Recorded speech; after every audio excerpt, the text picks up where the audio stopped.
Uh, Lauren, let's start with you. All right. Hi, everyone. My name is Lauren. I use she, her pronouns, and I am the Maryland Program Associate and Anne Arundel County Organizer. I started very recently, so I might be a newer face to some of you, but I'm very excited to be working with you all. Thanks, Lauren. Brittany, are you able to introduce yourself? Yes, hi everyone. I won't be on all night, but I'm glad to be here with my hardworking team. I'm Brittany Baker. I'm in District 20, and my pronouns are she, her. Fantastic. Thanks, Brittany. Passing it to Dustin and then Beth. How's it going, y'all? My name is Dustin Branch. In the beautiful city of Baltimore, District 40. I see some district mates here. I use he, him pronouns. I'm the Baltimore Regional Coordinator. And then Beth. Great.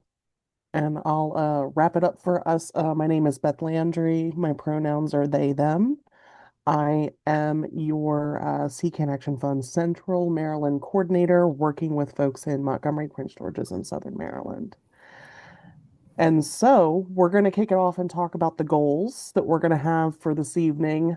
We want to make sure that everyone, the most important thing is that everyone has fun while we're walking away being really excited as newly empowered, or in some cases, refreshingly empowered lobby captains, and to also have a clear understanding of what it means to be a lobby captain and how to prepare the team that you've got when you're doing your district or your meetings with legislators. And then also understanding the storytelling framework so you can help yourself and others sharing climate stories, which will help everyone be better climate lobby advocates. And finally, having the fundamental understanding when it comes to logistics, layouts of buildings in Annapolis and where we're going to go to meet legislators, etc.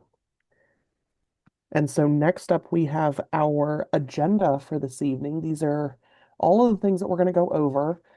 Talking first about the success that we've had and the success we're going to continue with our lobby night this year, the importance of storytelling, including incorporating all of that into the current political moment and our summary of the legislative priorities that we have for this year. Talking about crafting our story, and the way that I think about this is going back to the movie Hook, believe it or not, thinking about how we can too be successful and we can fly when we remember our memories. And so, in essence, our formative experiences that shaped our passion for the climate. And we do that by leaning into sometimes discomfort, telling personal stories instead of, leaning into wonky policy details. We'll be practicing those stories with everyone in breakout rooms. So if you're on a phone, you might want to switch over, if you can, to a computer so that you'll have a better connection with the breakout rooms. Um, and then we'll talk about the role, logistics, like I said, of being a lobby captain and how to help prepare your team, what it means to be a lobby captain, prepping your team for the night, and doing things like how to sign up for an MyMGA account with the Maryland General Assembly website, and next steps for all of us. And now I'll hand it over to Dustin to take it off with how we are going to again be hugely successful with our fun lobby program in a couple weeks. Dustin? How's it going, everyone? So, last session, especially in March and April, when it was getting down to the wire, we had the greatest success with regular and continuous grassroots communication with legislative offices. So, we are going to be continuing that this year and making it even bigger than ever. We really want for all of our volunteers, all of our CCAN members from all over the state to be submitting written testimony, to be showing up in person to Annapolis to lobby and testify during hearings. You can also testify over Zoom. Phone banking other CCAN members to get them to take action, and sending postcards to legislators. So that multi-pronged, consistent approach. And we're going to focus on the message of energy affordability. We are all feeling the squeeze right now, and we need to make sure our elected leaders are hearing from us on how that affects us. So we are going to continue to build teams of grassroots lobbyists by legislative district. We had 37 out of 47 represented last year, so hopefully we can get to 47 this year, who are going to organize and lobby with each other beyond lobby night. The legislative session is only 90 days, but we've got 365 here in 2026 in the new year. So we got to make sure we show up each and every day. If we can go to the next slide, please. So what does success look like for us on lobby night? We want to get at least 200 people signed up. We are a portion of the way there, but we need your help to bump that number up to 200. And out of those folks, getting at least 100 of them to show up. So that means not just you and your teams, but also your friends, people in your networks, folks who may have never tried this or thought that they even could do this before. That is who it is going to take to deliver that real grassroots groundswell of support and demonstrate that to our leaders. We want to have volunteers having a great team and building cohesion across lobbying teams. Some of you, this may be your third, fourth, 10th legislative session, and for some folks, this might be your first. So we want to make sure anything that we have, we are sharing all of our knowledge and resources. We also want volunteers to be grounded in their own story of why these issues are so important to you and to all of us. We want for your legislators, your elected officials, and their staff to hear those stories and understand why these issues are so important to you personally, and also building that relationship with your legislator and their staff that continues past this legislative session. I'll pass it over to you, Brittany. Hello, everyone. So I'll just talk a little bit about the moment that we're in. And it's really interesting. Over the last week, the Environment and Transportation Committee specifically has been hosting a number of legislative briefings related to energy. We know that in the legislature, just as Dustin said, what's top of mind for everyone is energy and high utility bills. And fortunately, we've come to the point where high energy bills, the solution is clean energy. And so that really that's supportive to our work. But there are some other solutions as well that we have to be really intentional about, and that's regulating the utilities better because distribution rates have been going up over time for a number of reasons. Most of these reasons do not have any customer benefit. And so really calling them out on that and helping the legislature to rein them in is something that really important to work on right now. And then also PJM, slow walking of clean energy projects has increased cost, and then lack of regulation on data centers has also increased costs. And so we're taking a multifaceted approach to ensure that the bad reasons that bills are high are reformed, and then the good things that can help bills come down are progressed. And so we're really excited because the new Speaker of the House, Speaker Pena Melnick, has moved energy to the Environment and Transportation Committee. And she did that with clear symbolism that she wants these ideas to be more connected. And we should continue to applaud her and thank her for that. Chair Corman in ENT and Subcommittee Chair Delegate Fraser Hidalgo have both been doing a great job getting their committee members up to speed, and we've been supporting that work as well, helping them to understand Maryland's energy landscape. And so we're really in a good place right now, and we definitely need grassroots power to get our priorities over the finish line. So just quickly to review for anyone who hasn't been on our calls, our legislative priorities this year are number one, the Affordable Solar Act, which is Delegate Charkoudian and Senator Brooks. That bill will reform the SREC program, ensure that Marylanders are the ones building our utility scale solar, and then also ensure that ratepayer money for solar is used for solar instead of used to balance the budget. Then we're also supporting the Data Center Demand Response Bill by Delegate Charkoudian.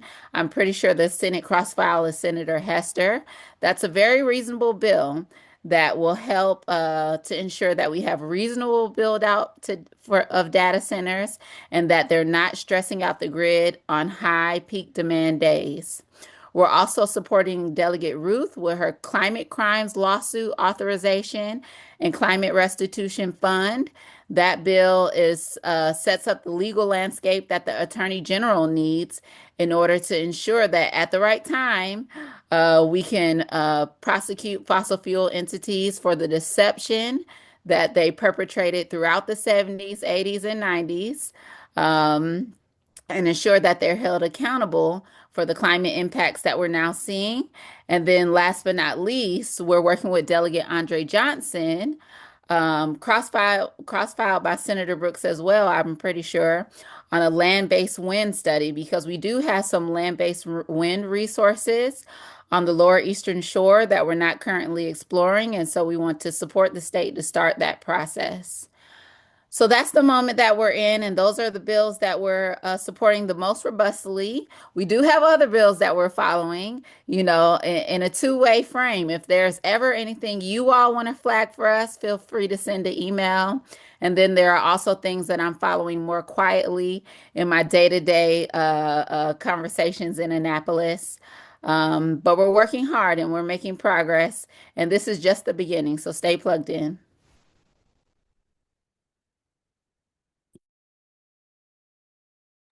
Mustafa, you're on mute. I promise y'all, I've had years of experience now on Zoom. I know it never shows, but I wanted to actually, because we have Brittany on here, and I know Brittany has to go soon. I think I'd like to take maybe 5 minutes just to see if there are any questions about the legislative priorities for Brittany or the political landscape before we go into the reminding some of you, but also newly training some of you on what the story of self is and what our lobbying roles are going to look like and get into the lobby captain role. So I'm going to just see if there's any questions that are in the chat or folks would like to raise their hands. I think we can take a few questions for Brittany right now. I see Susie raising the hand. Yeah, and man, it was so cool to be on the call with Janelle Wilkins and how she just raved about Brittany and that fabulous webinar that you guys did. So I put it in the chat, but I know one of the things we already had some meetings about was about protecting the SEAF, and I saw already that is completely being pillaged. And so where is that in your list of priorities? Great question, Susie. So yes, we're marching forward with the motto, don't use the SEAF for budget relief. And it's important that we really call attention to the fact that the SEAF is now habitually being rated and being used as a way to divert money from special funds and use it to balance the budget. But even though that's our motto, actually, what I really appreciate about the Affordable Solar Act is it gets to the issue from the root cause. So the reason that the SEAF is so attractive right now is because we're having these ballooning. One moment, Knox. That's my 3-year-old. We have these ballooning alternative compliance payments that are coming in at hundreds of millions of dollars every year. And that means our renewable portfolio standard, our SREC program, is not currently functioning. And so in order to decrease the amount of ACPs we're collecting each year, we need to reform that program. And then the Affordable Solar Act has another fix in the bill, and that is when we do get ACPs, holding those in an escrow account instead of in the SEAF, because the reality is because of timelines, this is not mismanagement. This is not because of lack of attention, but just legislative timelines. The time that the money comes in from ACPs is mismatched with MEA's ability to get it out of the door. So, but that's an inefficient way to spend ACPs anyway, because that's ratepayer funds that we collect in order to invest in solar. And so instead of putting ACPs in the CEF, alternative compliance payments, what the bill directs the utilities to do is hold them in an escrow account so they can be used in future years to purchase SRECs. So it ensures that ratepayer money for SRECs is used for SRECs. And I'll put a constituent sign on in the chat if you all haven't come across it. Please do add your name to say, we want ratepayer money for solar to go to solar.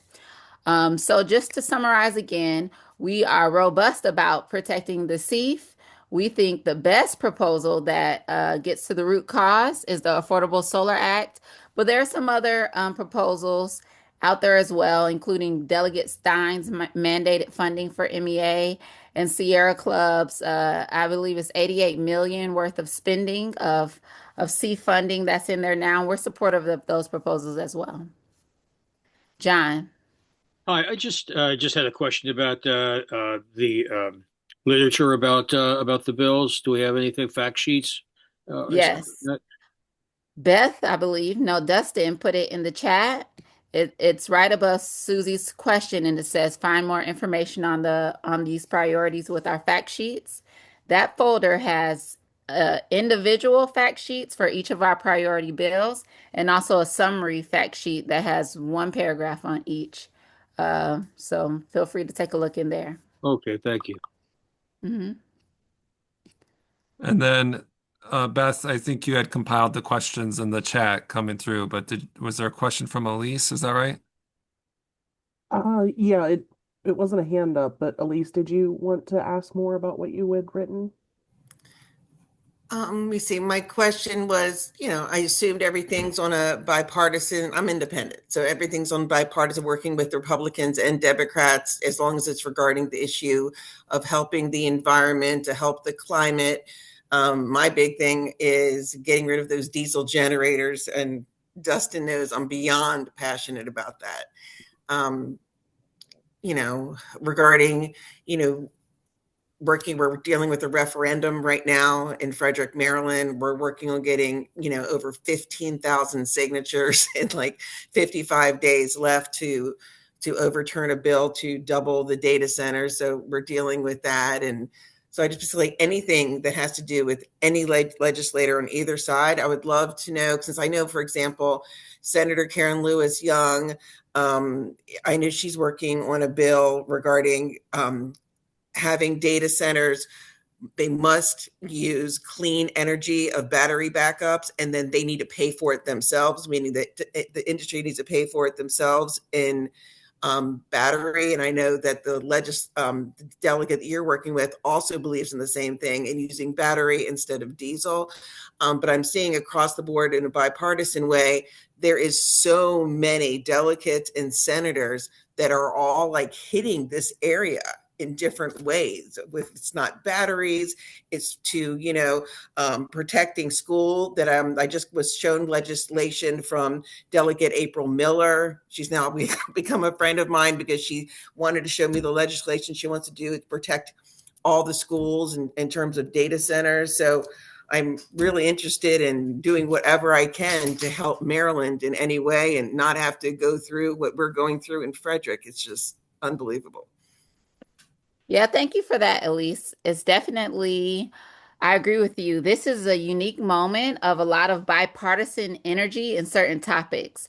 Data center reform is one of them. And the other topic that has a lot of bipartisan energy is advanced transmission technologies, actually, because, from the Republican point of view, there's a lot of desire to protect conservation land and farmland, but there's a recognition that we do need increased transmission infrastructure to ensure that we have the reliability we need as we close down coal plants and then also bring on new clean energy. So I have some meetings on the calendar with Republicans, and that's new for me. But I'm excited to meet with them and hear their perspectives and see areas where I can potentially support, work that they want to do together, but definitely find some alignment. Yeah, I'm seeing both sides are very passionate on the issue right now. Okay, great. Well, thanks so much, Brittany, for addressing those questions. And I know Brittany shared her email in the chat. Folks are welcome to email her directly, particularly as are the expert on the policy issues. So thank you so much. All right, I'm going to go back to sharing my screen, and I think Beth, you are up next here talking about story of self. Indeed.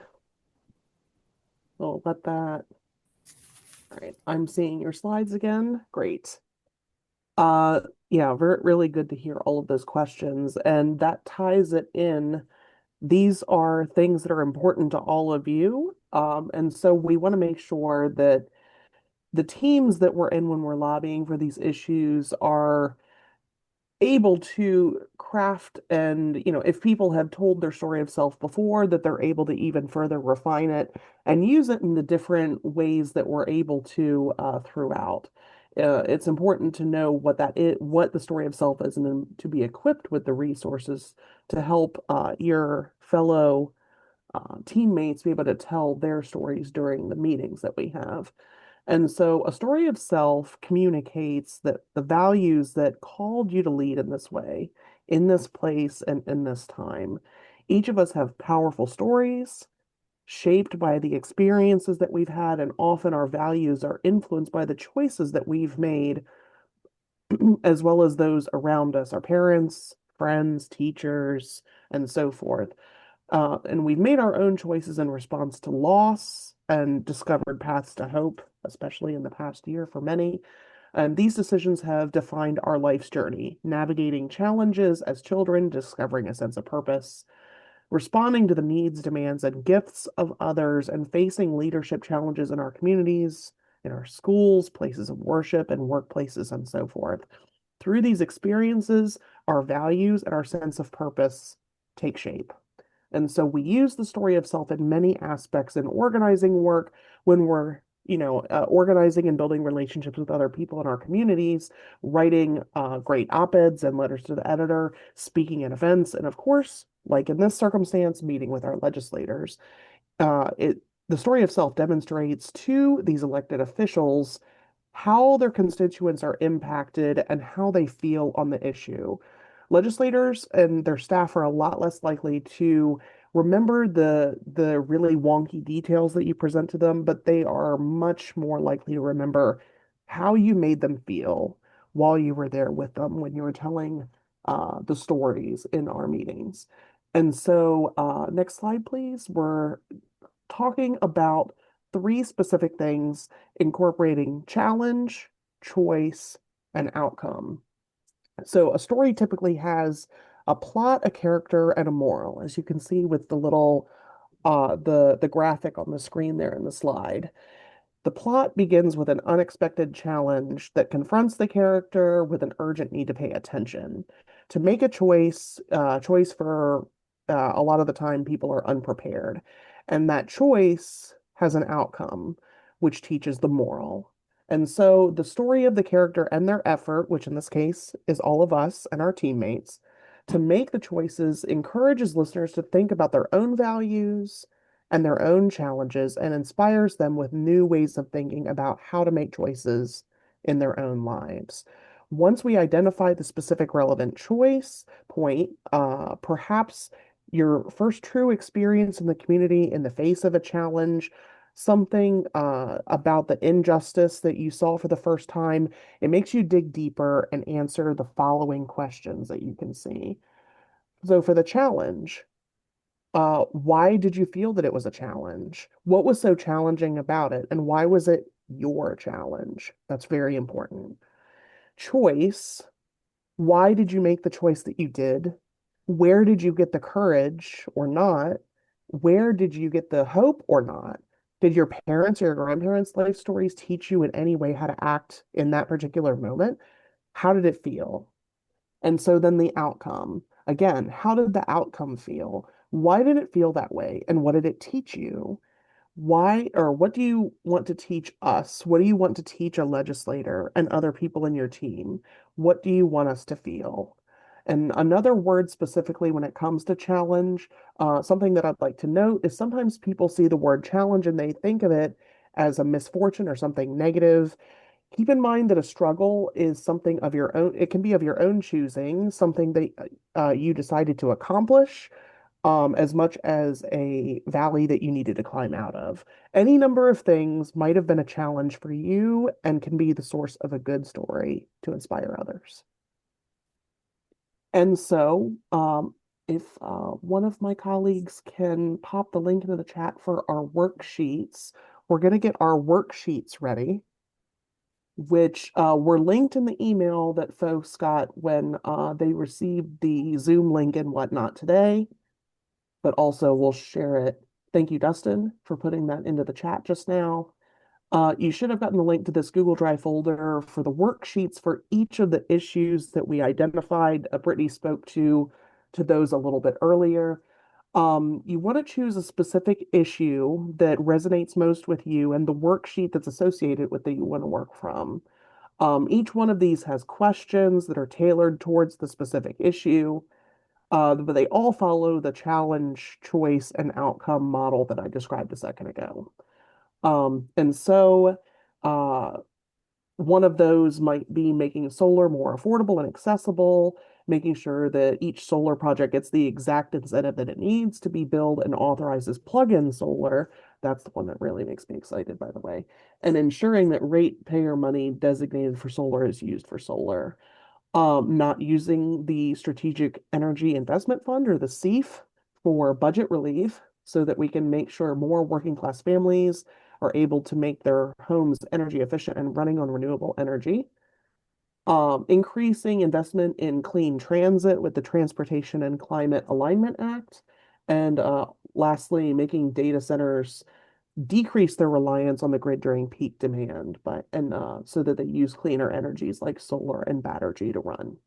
So those are the four buckets that we have with the worksheets. Again, these are not the totality of the issues that we have an eye on, but they're the ones that we have with our worksheets for this evening.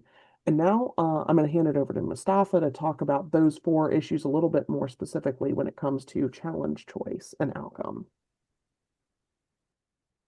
Great. Thanks so much, Beth. So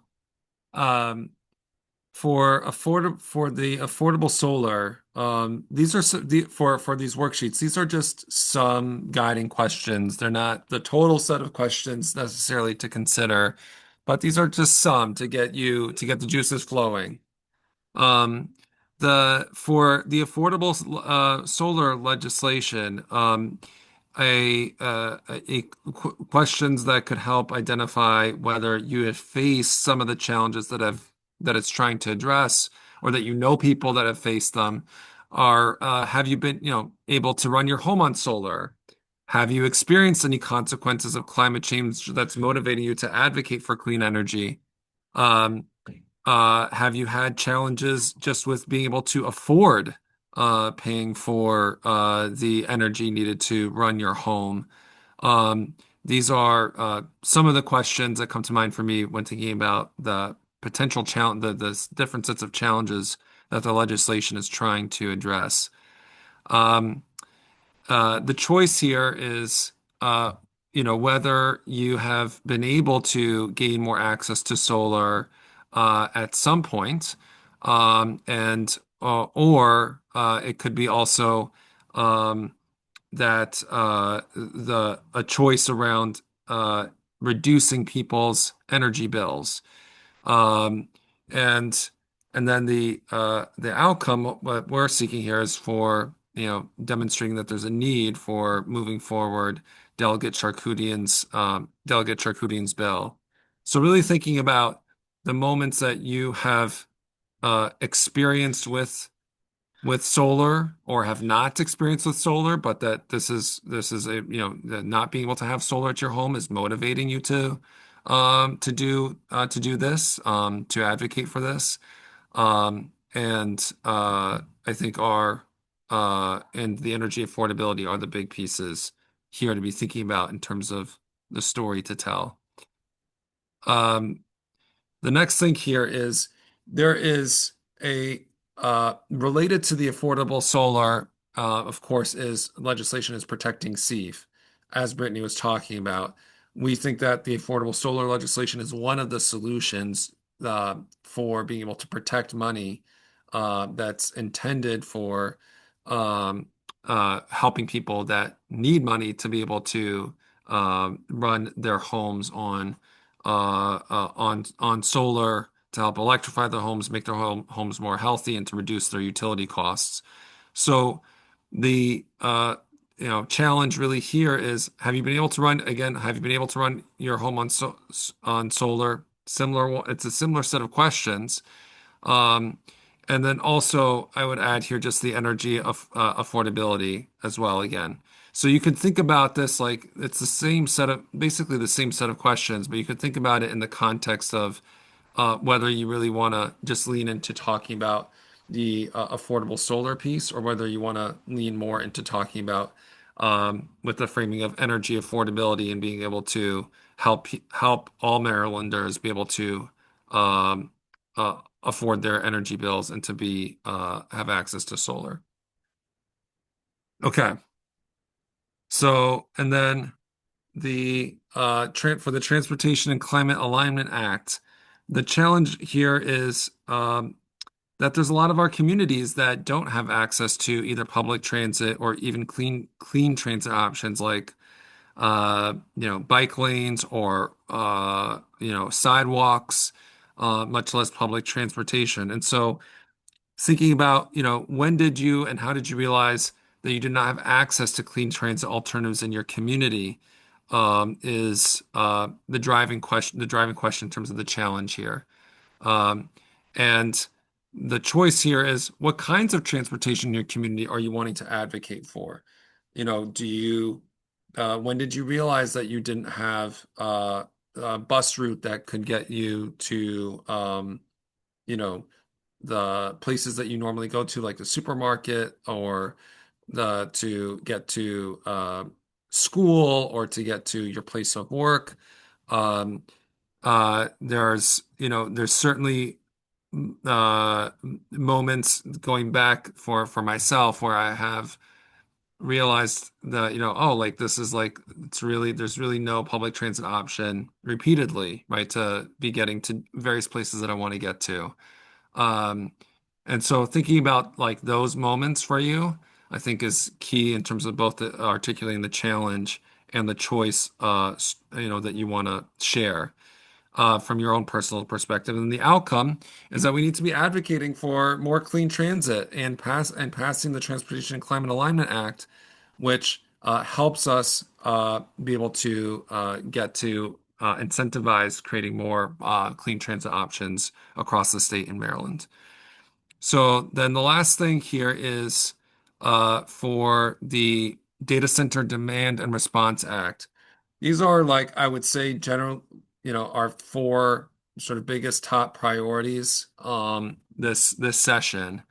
But you can apply these principles in terms of the practice of the story of self to any of the issues that you're passionate about. So again, the challenge here is that I like to think about is, when did you have any experience with harmful infrastructure being built in your communities? Have you had any experience with business interests that are trying to skirt rules or pass off costs to others? Uh, at the crux of this fight is about the choice of whether billionaires are just going to become richer at our expense, and whether we're going to make sure that there's a transparent and democratic process for deciding whether data centers get built and implementing regulations that protect ratepayers in our neighborhoods. And so the outcome that we are principally seeking here is to be advocating for clear and transparent processes for data center projects, and then to ensure that these costs are not passed off in terms of the operating during peak demand, in particular by passing the Data Center Demand Response Act. So these are our sort of four sets of issues that we're focused on telling the story about. So I wanted to just stop and see for a few minutes, as long as we have time, uh, if there are any questions, and I think Beth will be facilitating that. Any questions really on just the worksheets and the intention on getting you all to think about the stories? I think what I will say is this. Some of you have gone through the story of self-training, and so this should be very familiar to you. What we wanted to take the opportunity now is to really pause and to think through and identify, at least for each of our lobby captains, a story that you would be telling as to why at least one of these pieces of legislation is important to you, so that you are prepared to model and share with your team when you're identifying who's going to be the storytellers for in particular meetings as to what this could look like. And so we will go into the lobby captain role specifically after we dig into these worksheets and flesh out the story here in our breakouts. But that is why we're taking the space to do that, to train folks who might feel new to this, but also to remind those who have done this before and to take the time to write the story. Bill. Hi, Mustafa. I feel like I've been through this training before, and I always encounter the problem that I haven't faced challenges. I can pay my bills. I've got solar panels on my house. I've got access to a community Yeah. solar farm. My concerns are really empathetic. And you talked about the concerns about Yeah. that the whole community can't afford it, but even bigger than that, it's just the reason that we're concerned about the climate is that it's making the planet unlivable, and this is what we can do as Marylanders. And I don't know how to shrink that down to a personal story that fits this rubric, because I feel like I have a moral obligation to be concerned about our abuses of the planet. And why isn't that enough of a story to motivate people? You're almost getting me out of my seat, Bill. So I hear you on that. When did you, let's take the affordable solar. When did you like legislation? When did you like realize that you could think about the question of when did you realize that having for all Marylanders to have access to solar is an imperative? Like, what made you realize that? The moment that made you realize that, or opportunities, or something that you've witnessed, experienced. So even if it's not a harm that's being done to you, think about the moments of empathy when it's like, I've recalled this from my experience as a person or as a Marylander, something that I have seen or experienced. Like, I think about like getting most places for me, fortunately, is not a problem. I do have also, like, I have a car, I have a vehicle, I can get to most places. But I think about like, oh my gosh, if I wanted to get to Annapolis from where I live to talk to my legislators, I've got to get like a 2 hour, probably over 2 hour like bus ride and going to multiple buses. Uh-huh. Why isn't there more of a direct route for people who live in Tacoma Park who want to go to Annapolis to talk to their legislators during session to be able to get there? Or like those are and that's an example of a time when I think about it and like it really upsets me. It upsets me. Our state capital should be more accessible to more people. Okay, thanks. I'll work with it. Absolutely. So I think it's a great thing to say. Think about the moments of like empathy or that you've had where or just like realization that, oh, this is a problem. The thing is that it should be a genuine, of course, it should be a genuine story and a story that you're a part of, because they're going to hear from a lot of people that come to them, oh, I care about the climate because I'm concerned about like the world ending, right? Like they're going to hear sort of like the principled sort of frustrations or anxiety around climate. But a way to help stand out is if we tell tell a story that's a little more unique. Can I just one more thing? Yeah. Is, I'm in a I my neighborhood. We have an indivisible group, that started with Trump too, and we have a lot of activists and people who care about what's going on in the country. And I'm a little concerned that when I meet with them next week, say, join my lobbying group, that the fact that protesters are being shot in Minneapolis is dwarfing for a lot of people their concerns about the environment. And I'm looking for ways to remind people that this isn't just about, these are justice issues, and that the climate is Yeah. going to cause more immigration issues and things like that. I'm trying to tie it to that bigger picture, um, which doesn't really fit exactly with um, these specifics that we're talking about. But I don't want to Well, I don't want to one monopolize the conversation. one of actually one thing that I think in the last year or two that we added to our CCAN mission is fighting for democracy.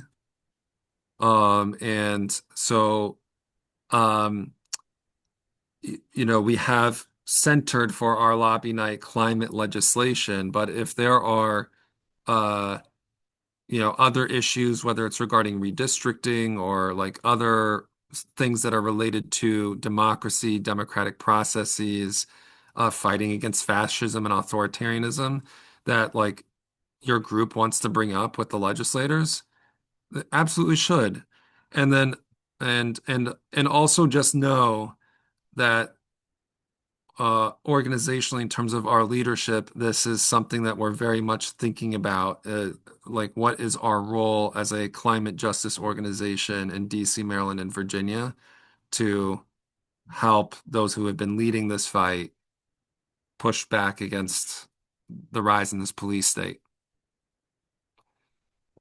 Okay, thanks. Absolutely. And I wish to tell you, Bill, that I had an answer and I had a strategy for how we were going to win on that, but I do not. So sad to say, right? Not yet, at least.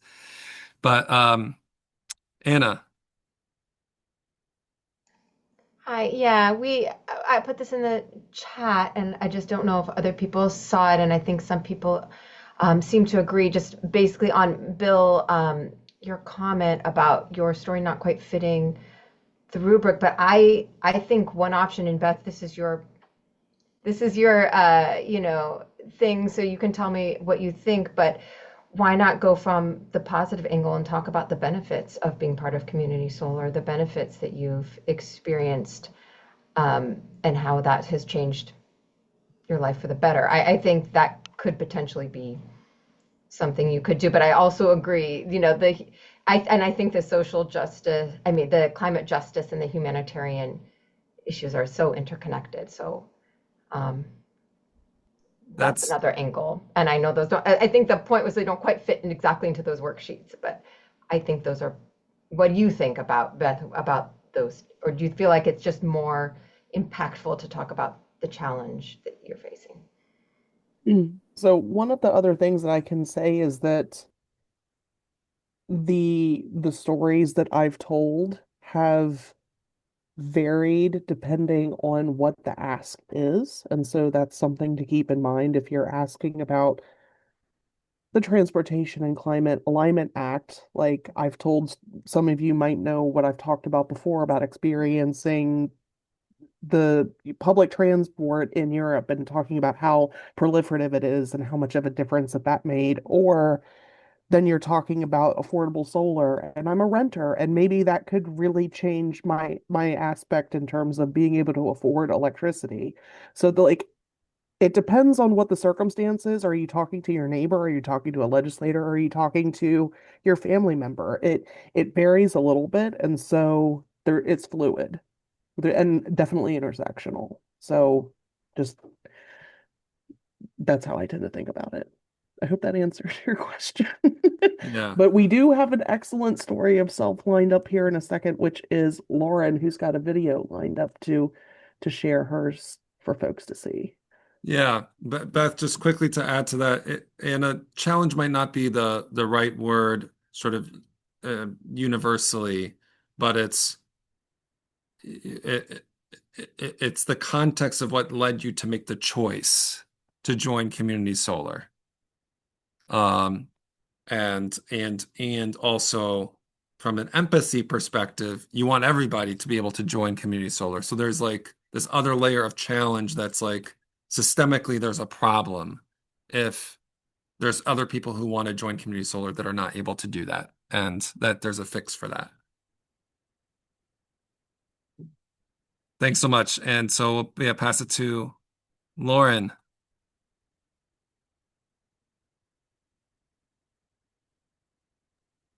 Let's see. Oh, Lauren, am I just playing the video? Yeah, could we just share the I'm sorry. slide I'm there? so sorry. No, you're all good. Okay. Yeah, so I recorded a story of self that I put together about our transportation climate alignment act. So take it away.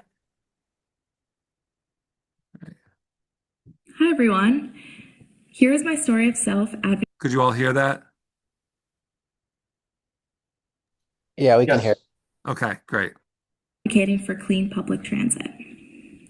I was raised in the Philadelphia suburbs, where my family used the regional transit lines to get to work and to school. We share one car, and when SEPTA was recently defunded, it made it so much harder for me and my family to get around. The trains ran way less often, which meant any changes to my work schedule could leave me stranded in the city, needing to get picked up by a family member in our car. It was a very frustrating experience, and it made it very hard for my family to do what we wanted to do. Now that I live in Silver Spring, Maryland, I feel very lucky to not have a car and to be able to use the Red Line and the Montgomery County buses to get around. But I still feel constraints with where I'm able to travel. It makes it hard to visit friends who live further out in Silver Spring and to get to other areas of Maryland, like Annapolis, for work. My hope is that people who don't want to drive or can't drive do not have to feel limited by the lack of public transportation options. I know firsthand what happens when a state deprioritizes public transportation, and I don't want Marylanders to suffer the same fate. I made the choice to fight for better public transportation in Maryland.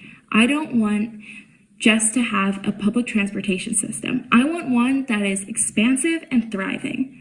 Maryland needs to invest in clean transit so that people who rely on public transportation can get everywhere they need to go.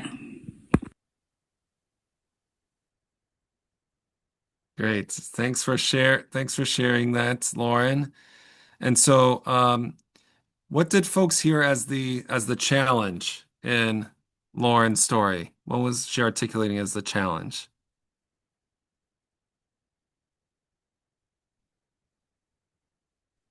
That the system around Philly was lesser funded, so that she was getting stuck. Yeah, that's right. Challenge of more public transportation not available. That's right. And she talked about like trying to get to friends and to various other places that she tries to go to via public transit. That's right. And so what was the choice that Lauren was making, or sort of, yeah, calling on us to make?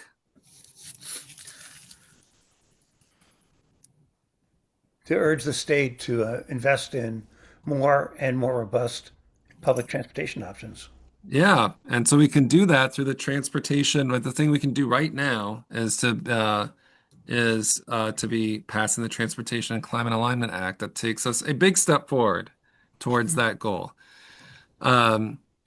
So great. Well, thank you so much for sharing that, Lauren. I just wanted to share an example of what a story could look like for those who may be newer to this. I'm going to pass it to Beth to talk to us about breakouts, I think. Right? So, Beth. Thank you, Mustafa, and thank you, Lauren, for that. So the way that we're organizing our breakouts this evening, we're doing it based on where folks are joining from around the state. And my apologies, the agenda that you're seeing on the screen were a couple of minutes behind. So I just wanted to check in with you, Mustafa, about how long before people should come back. I've got the Um, breakouts ready and I'll launch them. And people, by the way, people, you won't get moved to a breakout. I have them as the different regions, and you'll pick the breakout for you. But if you have any difficulty with figuring that out with your device, just let one of us know. Just unmute and let us know you're having an issue. But sorry, Mustafa. I think we can go until 7:25, but no later. Okay. Yeah. So, and will you be able to send a message out to everybody before, just reminding us that? Yes. Yeah. Yeah. Yeah. Yeah. So I'm going to open these up. You should see them.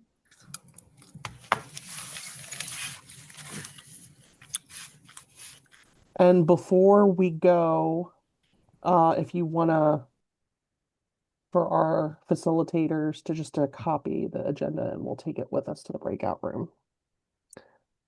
All right. Okay, great. And I'll stay here in the main room and see if there's any folks that need some help getting to your breakouts.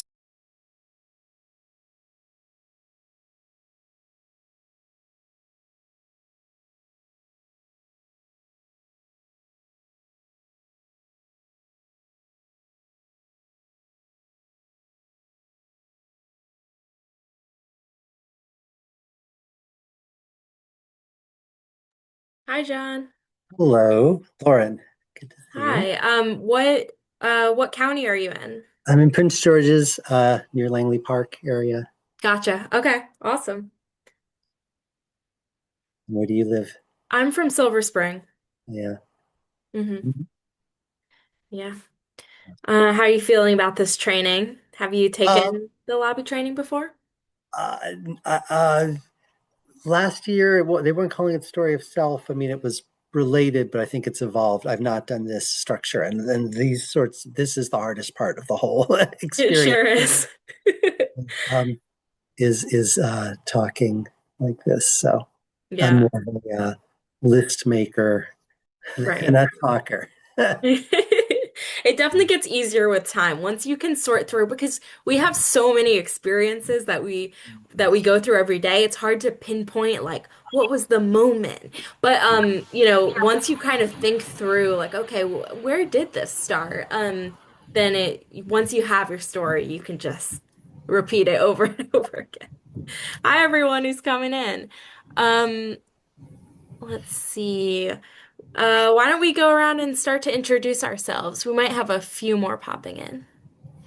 John, do you want to begin? Oh yeah, I'm John from Prince George's County. And why don't we also say what environmental climate issue is most important to you right now? I would just say like slowing down climate change for the whole world. Awesome. Cool.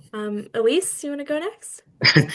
The disgusting, horrible diesel generators on these disgusting data centers and taking away agricultural land and, politicians lying and saying things are safe and try to grandfathering in bills so they don't have to get the battery backup bills that are going to try to come out this year. Dirty politicians who didn't want to do the cost benefit analysis that bipartisan all the senators fought to get and we got, and then you get councilmen that still go, nah, I don't want to do the cost benefit analysis. So I got a lot of anger in Frederick right now. I don't know if people knew, but they're turning Frederick, Maryland into the North Data Center Alley, and we're fighting a referendum right now to get 15,000 signatures. And saying we're angry and disgusted with 5 of our councilmen is an understatement right now. Yeah. I've never in my life, and I'm not a youngster, been so angry at politicians so personally before in my entire lifetime, and heard them just lie right out of their mouths right after I spoke to them the day before. Yeah. I mean, literally hearing them dodge. You know, when you say to them in a budget meeting or in a council meeting, we need a more air quality monitors. We have no air quality monitors. You have them in the city of Frederick, but you have not one. And I showed proof in Adamstown, Maryland, not one. And, and I was on the radio and things. And then, Jessica Fitzwater, she gets on the radio and Bob Miller asks her about air quality monitors. And she just did the little rolling around and not answering the question. And I just wanted to, if I could have thrown something at the radio at that moment, I would. And then I had told her, and what I call the Diesel 5 of her council meeting, that these are not safe, and they lie and say that, oh, these are the safest. She literally said, we have the safest data centers in the country. And I'm like, oh And my what does gosh, that you're even like mean? the biggest liar ever. We told her and them, these are tier 4 retrofit with just bolt-on add-ons that are known to easily break. So I have a lot of and I'm so angry right now. But the good news is I'm finding across the board, I would love to get a list of all the different legislation that's going on, all the bills this year, because I found out that there's going to be a lot from different, not just your delegate, which is fantastic stuff, but other delegates that are, wanting, like yours, solar and battery. There's other ones, battery. There's other ones, protect the schools from diesel generators for noise and sound. And so there's so many ways to help the environment. It just blows my mind that, we got this AI technology but they want to use the dirtiest 1930s fuel to fuel these diesel generators and take 1,000 acres of agricultural land while they're doing it. Right. It's really frustrating. And it's just this expansion of data centers is so frustrating for communities. So thank you for sharing that. We'll definitely talk, and your story needs to get talked about. You bring the energy that we need. So thank you. Cynthia, you want to introduce yourself? Yeah, hi, I'm Cynthia. I'm Maryland 27C. My legislative guy is Mark Fisher, who's a Republican. He's terrible. And then, of course, I have Kevin Harris as the Senate guy, and he's new and good, so that's good, or hopefully. And I forgot what your question was. Which of the bills are you most interested in right now? Yeah. So I would say Affordable Solar Act. I'm on the coalition calls with Brittany every week to go over that, learning a lot about that. I love everything that Lorg puts forward, and I think it's a good comprehensive bill. So they're all important, but that will be my most priority. Great. Yeah. It's so good to hear. Emily, do you want to introduce yourself next? Sure. Hi, everyone. I'm Emily. I'm very new here. This is my first time attending a session like this. Welcome. Thank you. I'm just thrilled that there's so many people in this meeting, honestly. I'm here because I work for an architectural company and I work for a really big one. So climate impact is something that I have to think about all the time because everything that I do at work is a constant impact on our resources. My company this year has started to design data centers, and it is a challenge all the time to be simultaneously working in the background of those teams and trying to encourage them to represent better to our clients why they need to be really careful, or to even try and reduce the number of data center projects that we're taking on, right? Like there's so many concerns that I have from the inside out, and it's really complex. What I'm seeing pretty much every day is that the decisions being made every day for data center development is fast and cheap and really, really hard to manage as a designer. And the best tool that we have as designers to give us a backbone to actually make sure that things are developed correctly is to have good legislation around us. And so I'm trying to,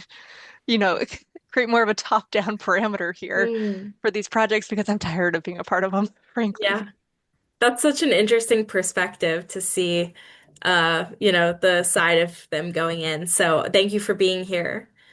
And can I Uh, just say, your introduction was a story of self. yeah. You just described your challenge, the choices you're making at work, the choice you made to get involved with lobbying to get a different outcome. Thanks, Boom. John. Absolutely. I'll Yes, just I'll make 100%. it a little bit more cohesive and coherent for all of you. All right, Steven. Yeah, so the question is, we're introduce ourselves. Why are we here? Okay, so And what bills are you right, most interested in? sure. So, yeah, I'm from Annapolis, born and raised. Well, actually, I live in Edgewater for, just south of Annapolis, but born in Annapolis. Um, Background's really in international development. Around this time last year, lost my job thanks to all the Doge shenanigans. I'm sure you might remember. It was probably eons ago. There's some shifts in U.S. foreign policy surrounding foreign assistance.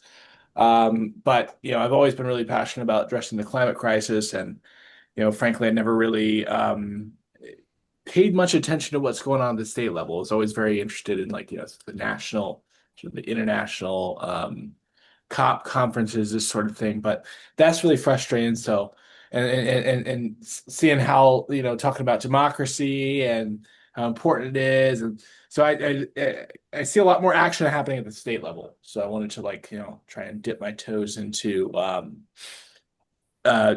legislative matters on the local state level.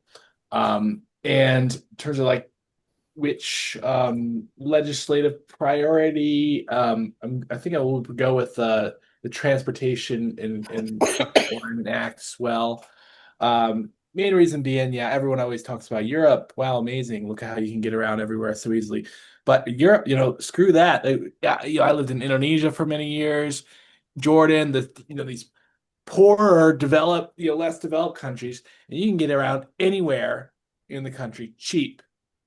I'm like, and we're supposed to be the richest country in the world. Like, I get every locality has got to have a local solution that works for them. I feel like we can do a little bit better. You can be able to get around to, cheaply and efficiently from Annapolis to DC, for example, or like Waldorf to DC. A lot of people going from all over the state, not just the immediate beltway, but feels like comparing these quote unquote developing poor countries to the United States should be an embarrassment. So I don't know. I mean, I'm still got to work on my worksheet and iron out that story, but it'll be something along that framework, comparing what I've experienced abroad to what I've experienced in the richest, greatest country in the world. Yeah, it's a really good angle. Thank you. Yeah. Yeah. All right, Rose.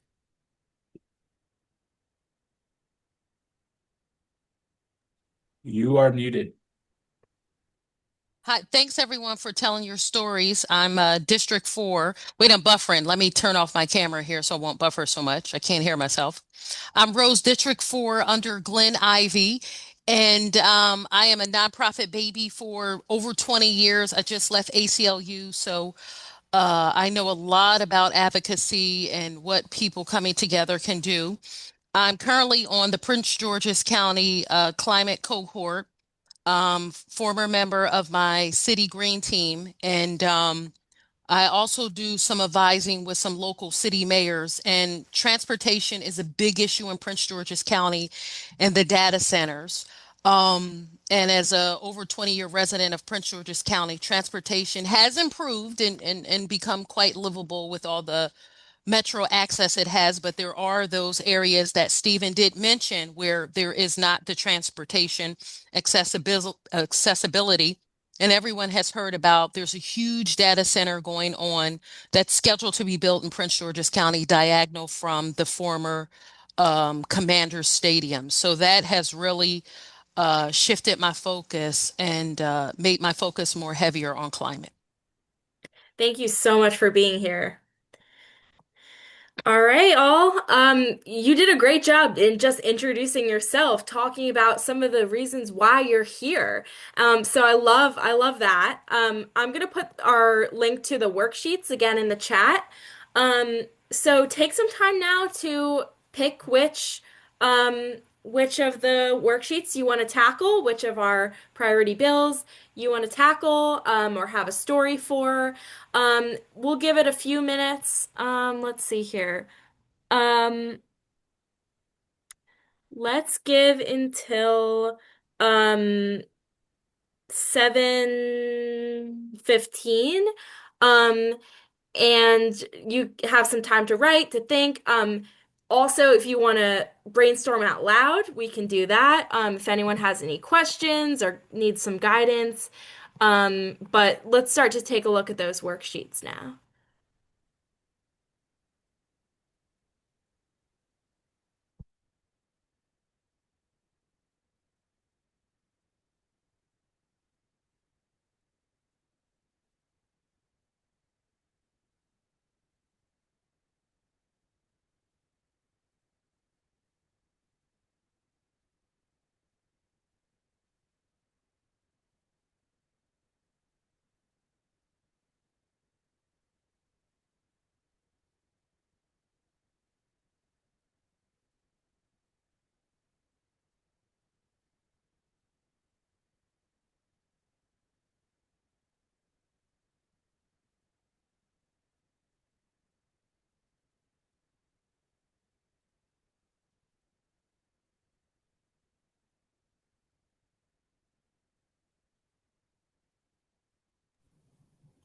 I had to send a request to edit.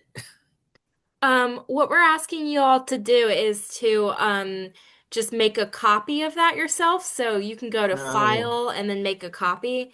That way everyone can write their own and it's not oh, confusing. okay. I'm out of Thanks. ink. I No, no, can't no, print you're all like good. It took me a second too. okay.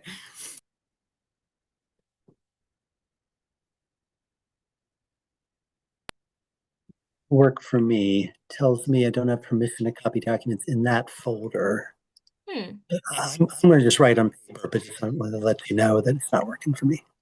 Yeah, I had luck with downloading it, and if we're hoping to collect them at the end, you can always drag and drop it back in. Gotcha. Yeah, okay. That is good to hear. Hmm. Yeah, so you can download the document. As what format? Into like a Word, I guess. A I Word don't know. Yeah. document. See, I don't own Word, so that doesn't Oh, work gotcha. either. Okay. I usually use Google Docs, Can which is you where we're in, but I want to put it in my own drive. you could open your own document and just copy and paste the text Oh, or yeah, it's a good something idea. like that. I'm Yeah, sorry, And I this can isn't put it in really, the, I If can put it in our chat too. yeah. if you want, I can share screen and demo how I did it. Yes, you just I'm gonna do the click copy and paste. copy. That works for me. Okay, good. Let Yeah. me know if anyone's still having issues. I'm sorry, this is not the most user-friendly.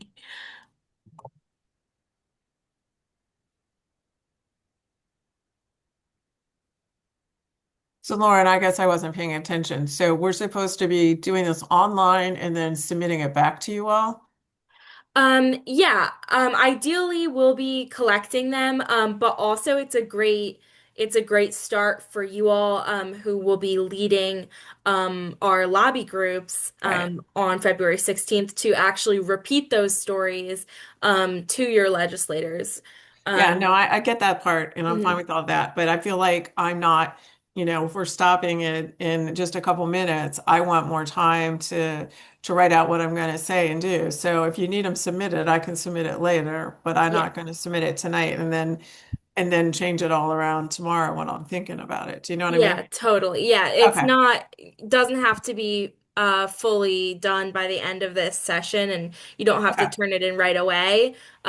It's just good for us to have some of those things like just in Absolutely. case. Yeah, no, I have no problem submitting it. I just want to make sure I'm comfortable with it, which I won't be that quickly. Okay, yeah, yeah, yeah. Okay. Understandable.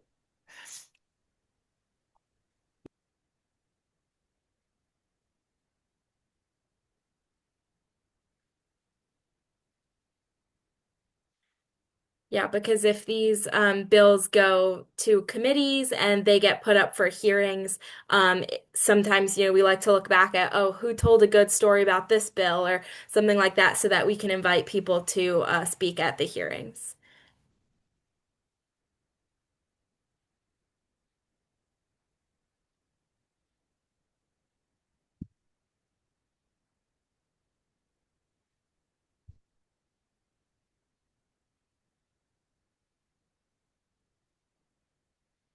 I'm saying I'm just opening mine now, so there's nothing for me to submit that fast either. No worries. I'm figuring out how to, file and save and.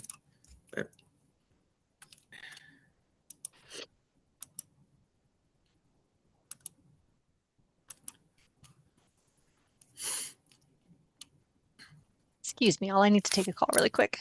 No problem.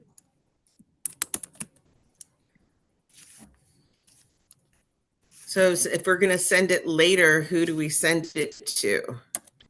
I will put my email in the chat. Thank you. Yeah.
Gonna give it a few more minutes for people.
All right, let's start to come back together. I understand that you're not going to be done. Maybe you're just still thinking, but I would love to hear some feedback about what you decided to write about, a little brief, a brief on your story, or did you have any issues that you came across, any questions that I can clear up, or want help from the group to talk about where to go from here. Love to hear some feedback. Okay, feedback.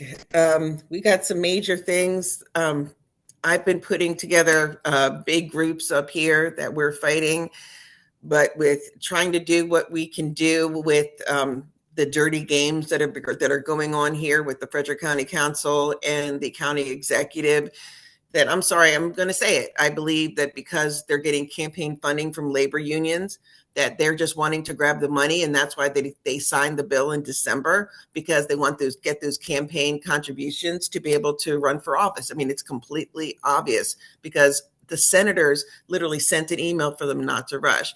So, I mean, I want to, of course, when I can, go to Annapolis and do whatever I can to, to help all the bills, to get rid of these diesel generators, to get the, backup batteries. Of course, the solar energy is fabulous. But then to also be able to have other, I'm going to be blunt, have other CCAN people help us. Like Dustin has come to an MDE meeting where he's like, oh, well, there'll be like 10 showing up. And I went, no, I let everyone know. And I had 250 people there. Where the first MDE meeting in 2024, we had no transparency. The lady, in the council lives in my neighborhood, and we didn't even know about it. She could have done an HOA blast. She did nothing. I find out about it. There's 250 people there. So it's just like, you can do something, but right now we're just being dealt with liars and we're hitting, and what I'm saying, not hitting, but hitting walls is what I meant to say. And how could, and I know that, you're delegate and other delegates and senators, and I'm talking from Senator Karen Lewis Young to Senator Folden, completely bipartisan, Republican and Democrat. I mean, they are both trying to protect us.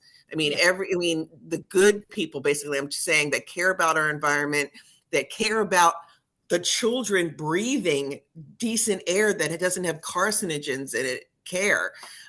Because when this is said and done, it's not just going to be 1,000 diesel generators. The bill they signed to double it will be 2,000 diesel generators, and the average will be the size of a 26-foot moving truck with no mitigation strategies for an elementary school. And we're just freaking out. It's just ungodly what they're doing.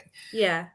So how can, because this is something that would definitely, your delegate would be very passionate about, and it's happening here. Great. So, I mean, I'm certainly willing to help, and I have people behind me that are willing to help.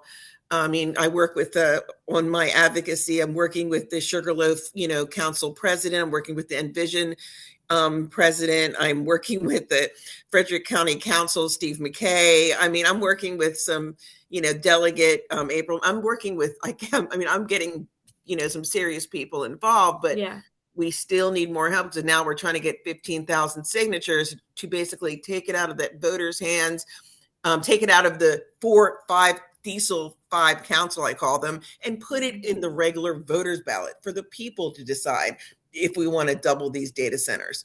The people decide, hey, the pause needs to go. It needs to be a cost benefit analysis. And because our cause is so severe here, I mean, when you talk about story, the story here is so beyond intense in the state of Maryland. It's unbelievable. PG County, they've been very lucky, and I know they're in a situation, but they have a wonderful council person over there that helped fight for them and get 20,000 signatures. And I know because I have a friend in PG County and she works with me. And I said, how did you guys get so many signatures to stop it? And she goes, our wonderful council person. So they are so lucky. I am sorry that they're going to get it started, but at least, they have some people, decent people over there. I'm just saying we got the biggest story right here. So. Thank you so much. You can hear my fire alarms going off in the back. I am gonna, hopefully, Mustafa will jump back in, but if not, you guys, oh, here he is now. So sorry about this, guys. Cynthia, start going. I'm gonna leave the building. Good luck, guys. Okay. All right. So, Mustafa, Lauren was asking us, we were talking, a number of us were saying we can't finish our stories right now. We're writing, but we want to home them. And then, so we've agreed to send them to her afterwards. But she prompted us with, even though your story may not be finished for tonight, what is the kind of angle that you're thinking your story is going and what you're taking? So my thought process when I started, filling out the worksheet was, I'm a co-facilitator for Third Act Maryland, and that's like a group of 1,000 people. So I was also the lead for Sunday, and Dustin was your guy in Baltimore on Sunday. And Sunday, of course, was this uh, effort nationally with a number of coalition partners to promote solar energy. So if I'm focusing on the solar energy bill, one of the things that I felt was a challenge was in putting that together and trying to get to the affordability of solar energy and getting that promoted. I noticed, we selected the venue in a Baltimore working class neighborhood.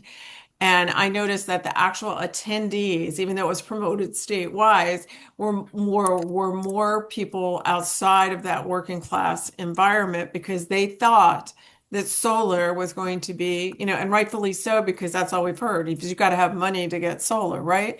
So I want to say something about how the challenge for me is we need to break through that solar is not only environmentally necessary, but the affordability of it, both in the short term and in the long term, is so important, and people need to know that. They need we need to make it accessible for people and change the understanding, I guess, that solar is out of the reach of most working class people. And so that's one of the reasons I want to support this affordable solar thing. So I want to work something around that. Do you think that would resonate as a unique story? Yes, I do think so. And I think it's you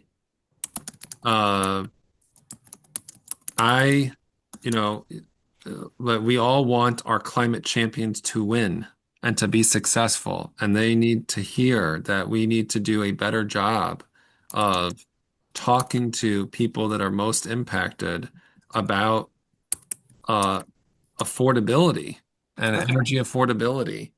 And that clean energy in terms of the marketplace, of course, it's cheaper than fossil fuels. Right. But people need to hear that, and there needs to be mechanisms in place that provide both the incentives and the financing to make it happen for those in those communities. We need to make it as easy as possible Right. for those people to get solar.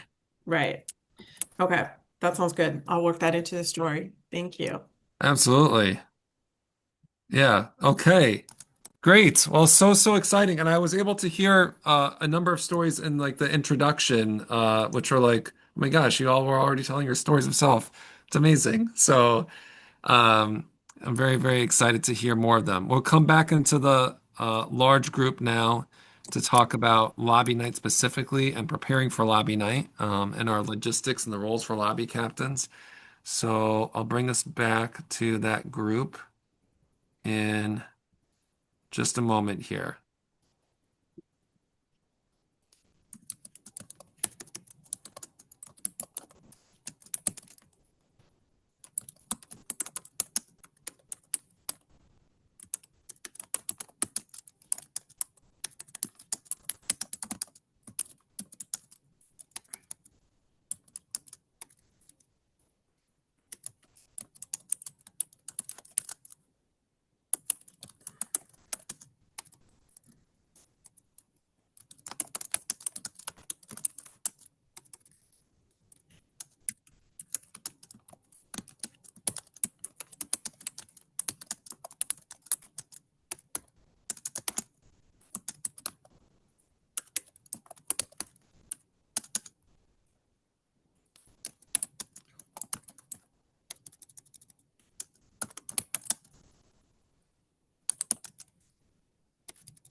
Hello? What happened? Is the Zoom call still going on? Hello? What happened?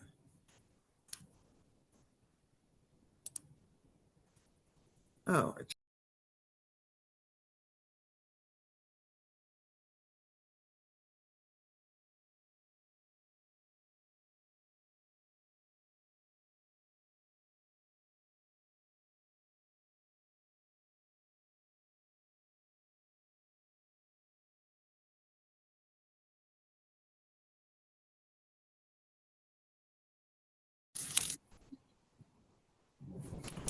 Okay. So, I'm going to go ahead and get us started again. So, I want to talk about just what does it mean to be a lobby captain, and to talk about the role more specifically leading up to lobby night. And then Dustin is going to talk to us about the logistics and what to expect on lobby night and how to prepare, how to be looking up your legislators and learn more about them. So the first thing here is that what does it mean to be a lobby captain? So being a lobby captain for your district is a formal volunteer role within CCAN. So the goal of the lobby captain program is just to create a community of highly motivated people who want to advocate and lobby on critical climate policies. So lobby captains, we're really leaning into you all helping to enhance both the capacity and the quality of our lobbying program. You're going to be a consistent point of contact and lead for your district during particularly leading up to lobby night. And the lobby captain will help to make sure that members of your team are prepared so that you have a clear sort of agenda, a set of roles for people to be able to execute meetings well. So we're going to be learning best practices for conducting lobby meetings. The staff, our CCAN staff, their organizers are going to help connect you with everyone on your team. It's going to be both over the email and over the phone over the next couple of weeks here leading up to lobby night. And then we're going to be helping you all, make sure that you have a prep meeting with your team leading up to lobby night. That week of February 9th would be best for folks to try to have a meeting with their team members, just getting them prepared for their roles. And then lastly, we want to make sure that you all know the basics about how to look up your legislators and to be identifying, the things that that they have done well in the past and the things that you appreciate about them, and also will as we lead up to lobby night, we as CCAN staff will give you more context, particularly for those that are on the key committees as to where they are in their position on our critical issues that we're lobbying on.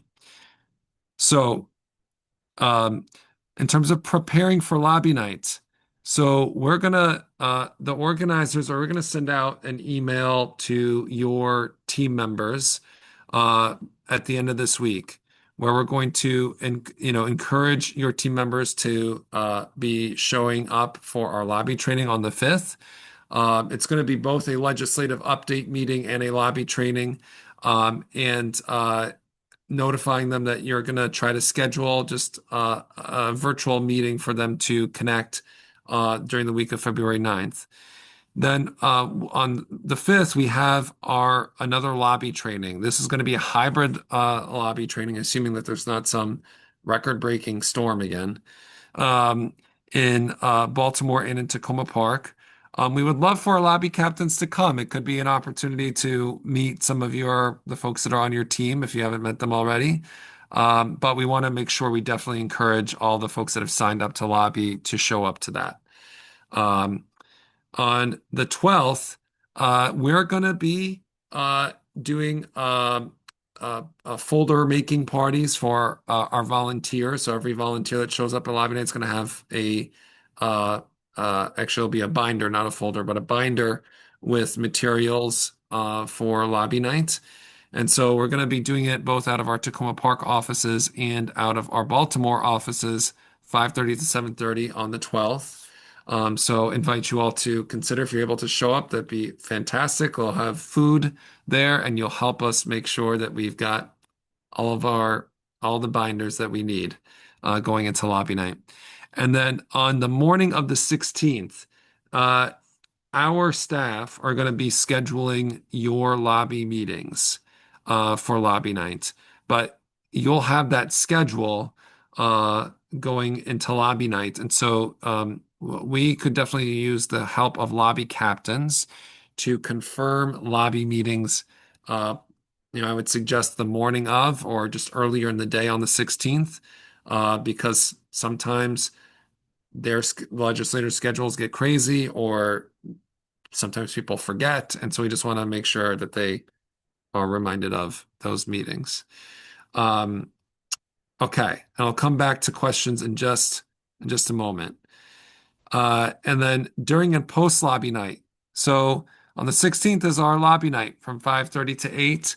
I would encourage you to take time, particularly if you can, right after each of your meetings, to take a few minutes just to debrief the meetings with your team. We have an evaluation form that we're, expecting either you or somebody else that you designate on your team to submit post lobby night. It's just a Google form, but the debriefing, particularly right after meetings, allows for you to just review the notes and say, okay, did they concretely commit to supporting the legislation that we talked about? What, in terms of questions did they raise that we need to make sure CCAN staff follow up with them about? Did they say anything about strategy or anything that could be helpful to us in terms of either moving them or their colleagues to support the legislation? So that you want to make sure that you get that into the evaluation form, and it's helpful to try to debrief those meetings, soon after they happen with your team. And then we just encourage our lobby captains, we do a big build towards lobby night, but the advocacy work continues through the rest of session. And so we encourage you to take, to make calls, to send emails to your team members, encouraging them to continue to take action after session. We will have some series of actions that they can take. So I have some suggested things that they can sign up to do. But it's an opportunity just to keep sustaining that community and keep them organized. I will say that at the end of session after lobby night last year, we start with a lot of our lobby captains. We were organizing testimony writing parties, postcard writing parties. We were, having a weekly presence of volunteers coming every Friday, and also during hearings, when hearings got scheduled in issues in Annapolis. And I think it was our most sustained effort that we had in years in Annapolis. And we got a lot of feedback from legislative offices that they were getting too many calls, too many emails, too many postcards from CCAN members. And it was like, okay, great. We're going to send you more postcards, more calls, more emails until you do the right things. So the continued organizing is very, very important. In terms of just lobbying roles, so we have a lobby captain resource document that we shared in the confirm email. Also, one of my colleagues can drop it in the chat. But I try to spell out here what are some potential roles for each of your lobby meetings for somebody to take on. And while I think that the storytelling is probably the most impactful role, whether it's you have a legislator like a delegate, Lorik Sharkoudian, who is a champion and probably the foremost expert in our state on clean energy, that Delegate Sharkoudian can get some energy from hearing from her constituents, like stories of like why these things are so important to them and to be thanking her. Um, and so sometimes we need our legislators to be champions. Sometimes we need to run cover for them, which means we need to be able to give them evidence that, well, we had 5 or 10 constituents that showed up and said they're really upset that we weren't moving this forward. So I guess we got to move it forward, right? So like sometimes it's a cover and sometimes it's putting pressure on them. So when you look up your legislators, as Dustin will talk to you about, um, making sure that you have clarity from your just own research and talking with CCAN staff. Is this somebody that's a champion? Is this somebody that, needs just some cover from their constituents? Is this somebody that really needs to be pressured? Can be helpful for guiding your approach. So we have the meeting facilitator, storytellers, the pitcher, recorder, timekeeper. These are all roles that can be filled that I think are helpful. In your document, in your resource document, I have a sample 15-minute agenda. When you confirm your meetings, you always want to confirm both, when as lobby captains, when you call that morning, but also even when you start the meeting, confirm how much time you have with the legislator or their staff. Do you have 15 minutes or do you have 30 minutes? I think a lot of times it might only be just 15 minutes. And so I've gone on the conservative end here in terms of a template agenda for and just amount of time to be spending on storytelling, talking about the bills and making asks to the legislators or their staff. So just it's your role as the lobby captain to make sure you're being very mindful about time and that you're keeping the agenda moving within the amount of time that you know that you have with that staff person or that legislator. Okay. So I think we've got the logistics for lobby night. If folks wouldn't mind holding questions until the end, because I want to make sure we get through these pieces, and then I'm very happy to answer any questions at the end. I think that would be most helpful. Dustin, you ready to talk about logistics? Yes. All right, y'all. Some of you have come with us down to Annapolis, and there are some changes. But just so that everyone is on the same page, I think one of the top recurring questions that I get is, oh my goodness, what should I wear? The biggest thing is come as you are. You want to dress professionally, business casual. Of course, it's going to be February. It's going to be cold. So your jackets, all of that stuff, totally cool. We are also going to have some very fancy CCAN Action Fund scarves for everyone so we can identify each other. But just dress professionally. Throughout your team, it is always a good practice to trade phone numbers. Sometimes this parking lot might be full. Maybe you found street parking over on this side. Maybe you're running late because there was an accident. Maybe you got lost somewhere. That is the best way to help solve those issues by trading numbers beforehand and making sure that you verify when you're going to arrive, which office you're going to go to first. When you are entering the legislative office buildings, so every legislator has an office either in the Senate office building or in the House office building. Some members may, especially in the House, may share an office with another legislator. So what you always want to do when you're looking up your legislator, make a note, and we're going to share this with you before lobby night, but make a note of their office location. So like Taylor 103. They also have a handy kiosk down in the lobby that you can also check as well. But to get into the office buildings, you always want to make sure you need your state issued ID, something with your name and your photo. They have added new imaging scanners. So not just a metal detector, but an imaging scanner to enter the legislative offices. There is a security checkpoint staffed by Capitol Police. that we have to enter, and we are no longer able to use the tunnel underneath the office buildings to travel from the House to the Senate. You have to go back through the security checkpoint. When you are getting around through the Senate and House office buildings, you always want to note which side you're on. So they are split between the Taylor and Lowe House office buildings for the House. Same building, but different sides of the building. And for the Senate, it will be the Miller and an additional senator whose name escapes me currently. My apologies. But when you arrive, you always want to greet all of the staff. Make sure you sign in if they have a sign-in table. During your meeting, this is a big thing.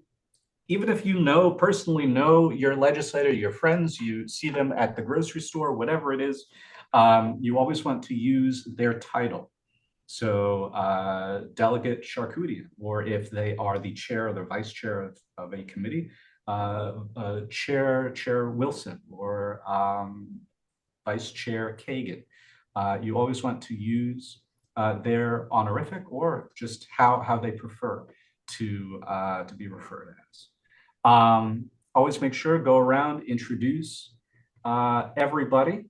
At the conclusion of your meeting, once you've finished all four of your meetings, 3 or 4, depending on how many legislators you have, we're going to return to our staging location and debrief. We're going to enjoy some pizza or other fun foodstuffs. We're still working on our catering selection. But then we're going to talk about all the fun things that we learned and how those meetings went. And then do a nice big rah-rah group picture at the end. Does anyone have any questions so far? All right, if we can go to the next slide on how to create a MyMGA account, we are going to hear from a special guest, me, on why tracking legislation and submitting written testimony is important. So sorry, Dustin. You're good. You cut me off from me. Yeah. Just start playing the sound. Okay. All right. Whether you're taking action in your community. Oh my gosh. Went to the wrong video. Sorry. A little chaotic. There we go. Greetings, everyone. My name is Dustin Branch. I am the Baltimore Regional Coordinator with CCAN Action Fund. I am here today to show you how to sign up on the Maryland General Assembly website to submit testimony and create a MyMGA account. Now, as of the date of this recording, the legislative session for 2026 has not begun. So some of the information on the website may be updated or may be changed by the time that you view this recording. If that does occur, we will update this recording and include any updated guidance for you.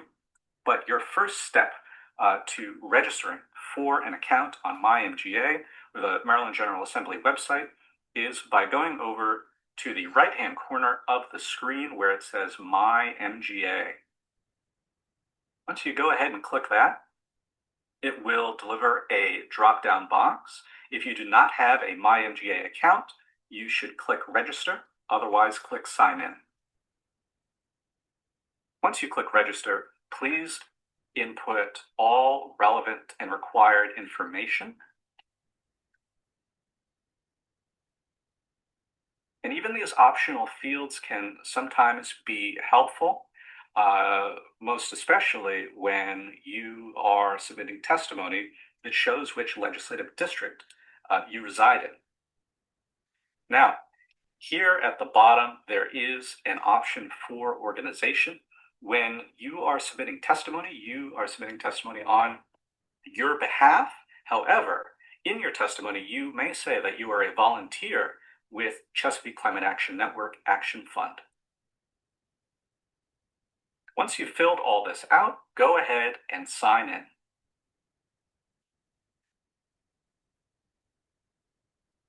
Once you're all signed in, you will see the Maryland General Assembly dashboard.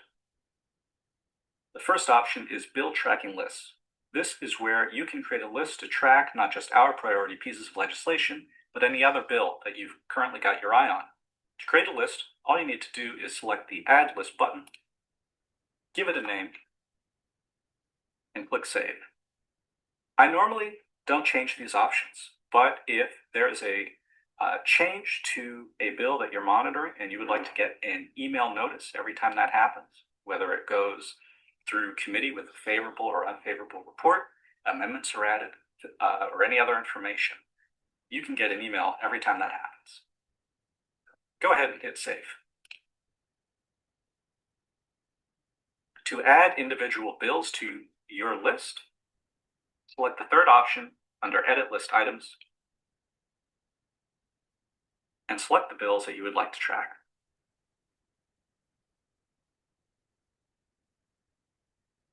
Check the box on the left-hand side. Once checked, that bill will turn bold and you can click Save to add it to your list. To sign up to deliver testimony, all you need to do is click the Witness Sign Up option right underneath the bill tracking list.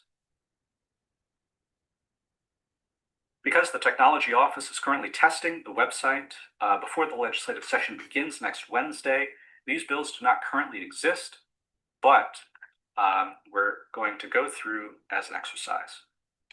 Make sure you check for the correct bill number. Select a position. Most likely it is going to be favorable. If we need to use these other options, favorable with amendments, informational only, or unfavorable, we'll let you know. Then select how you will be testifying. You have the option of going down to Annapolis to testify in person in the specific committee.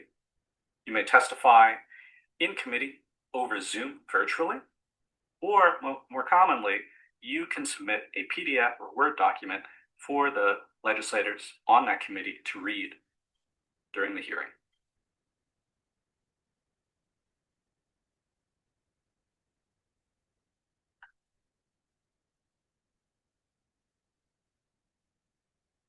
Once you're ready, click Save.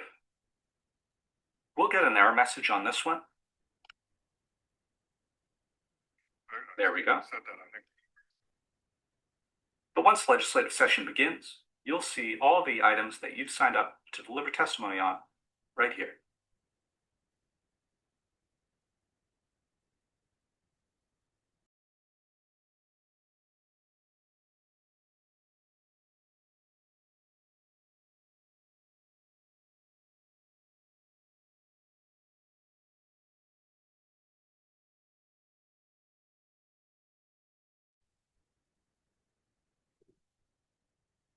I think we need the sound.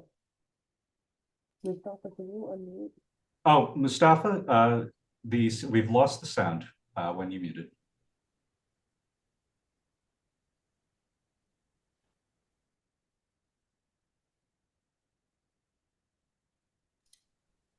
So sorry. I don't know how that, I didn't think I pressed that. Okay.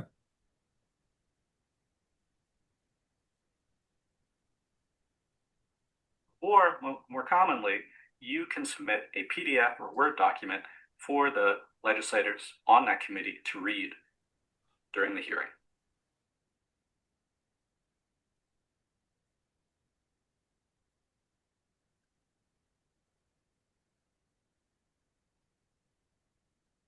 Once you're ready, click Save. We'll get an error message on this one. There we go. But once legislative session begins, you'll see all the items that you've signed up to deliver testimony on right here.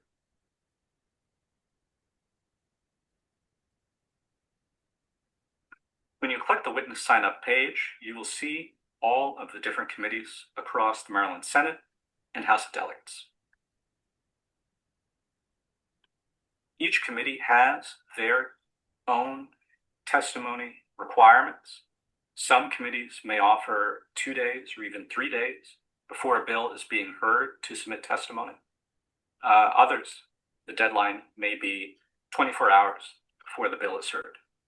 Make sure you check each and every committee's specific instructions before submitting your testimony. To do that, navigate to the red strip in the middle of your screen and click on the specific committee.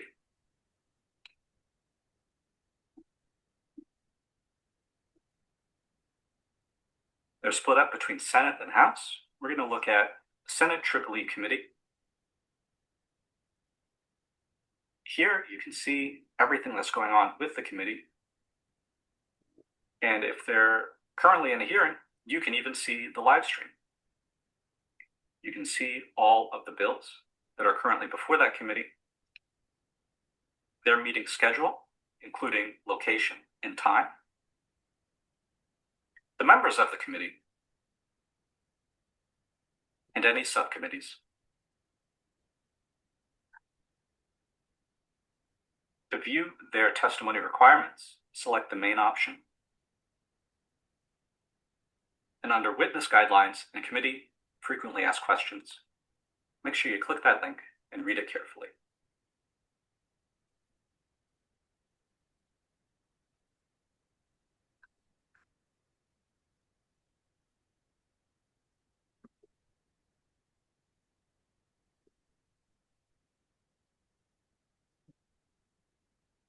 You can also find contact information for the committee, including email. And that's it. If you've completed all of these steps, you've successfully signed up to deliver testimony on a specific piece of legislation. We are here to support you every step of the way. So if you have any questions, you're not sure where to start, or you just want an extra set of eyes on a piece of testimony that you've written, just reach out to the organizer for your region and we'll be happy to assist you. Thank you again, and I'll see you in Annapolis.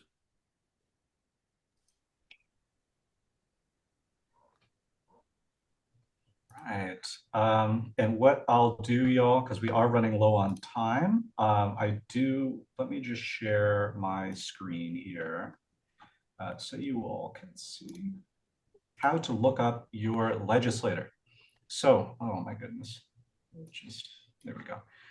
When you are on the Maryland General Assembly website, all you have to do is just on this red toolbar here, look up your legislator.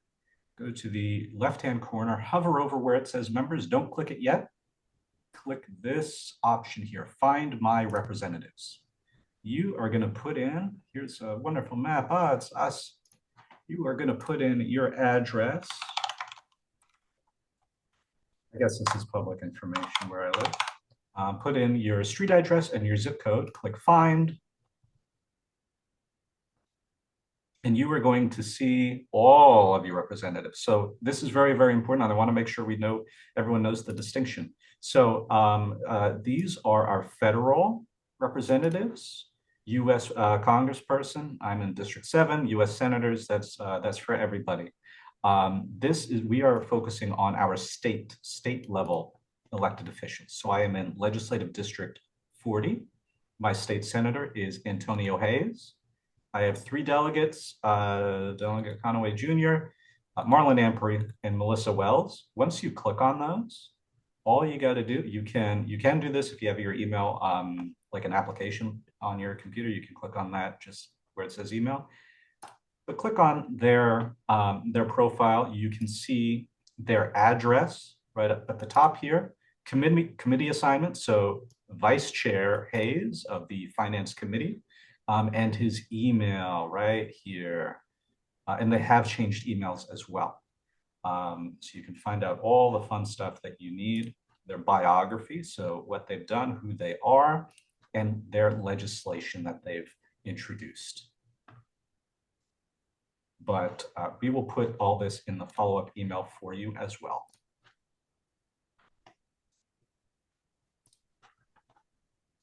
All right, and Mustafa, if you can. Yep. Share. Here we go. Oh, there it is. Okay. Do you want to wrap it up, Dustin, or would you like for me to do that? Yes, I can take care of it. All right. So some important legislative dates. Uh, Here we go. So on the 11th, the governor is going to deliver the State of the State address. The introduction deadline in the House is coming up later on the 13th. So that is just to introduce a bill, and then bill drafting has to actually write it. So we are still keeping an eye on bills as they are dropping. Things are still taking shape. Crossover in March is when all the bills in the House and all the bills in the Senate, once they've been heard in their respective House and Senate committees, they switch chambers. And the senators are hearing House bills, the delegates are hearing Senate bills, and those are heard in those committees, and then they are passed, either passed or held up to the State House for the full legislative body to vote on. After that is the day that we've all been waiting for, sine die. It is the end of the 2026 legislative session. I put a little emoji in there. It's a big, big party. But the last date for any extended session, and we did have some of this come up, is earlier last year, May 13th. The deadline for the governor to sign or veto bills also came up last year, is in June, and they usually take effect by October of the same year that they are passed and enacted. Go to the next slide, please.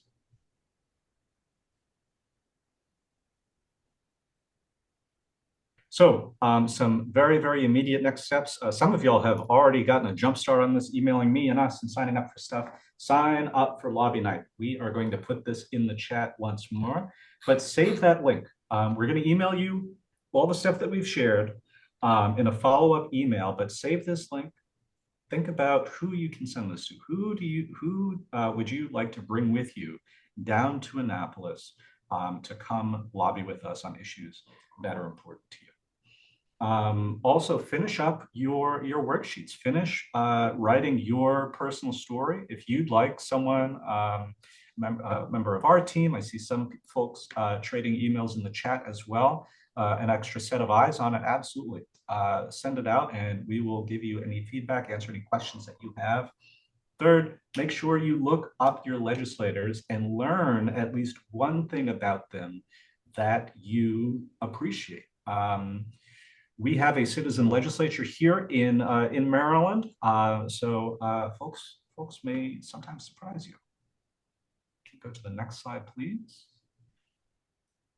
There is our QR code. If you got your phone out, you can just take a picture of that and click the link, sign up for Lobby Night. But this is also very important right underneath that. Once you finish signing up, fill out our climate action survey. So this is how you tell us if you would like to submit testimony, if you would like to help recruit other members, if you would like to host a postcard party, all the stuff, all the different tactics that we use. This lets us know your availability. And then we also want to get to know each one of you and hear more of your story and what you want to do and what you want to see. So same deal, take out your phone. We'll also include this in a follow-up email. Set up a meeting with us. You'll be directed to our calendar and you'll be able to choose a time that works best for you to meet either virtually or in person once we dig all of our vehicles out from the ice next month. All right. And Mustafa, would you like to facilitate questions here? Sure, I can do that. Yeah, or Beth, if you'd like to do it, but I do want to acknowledge, I know that we're running a few minutes late, and my apologies about that.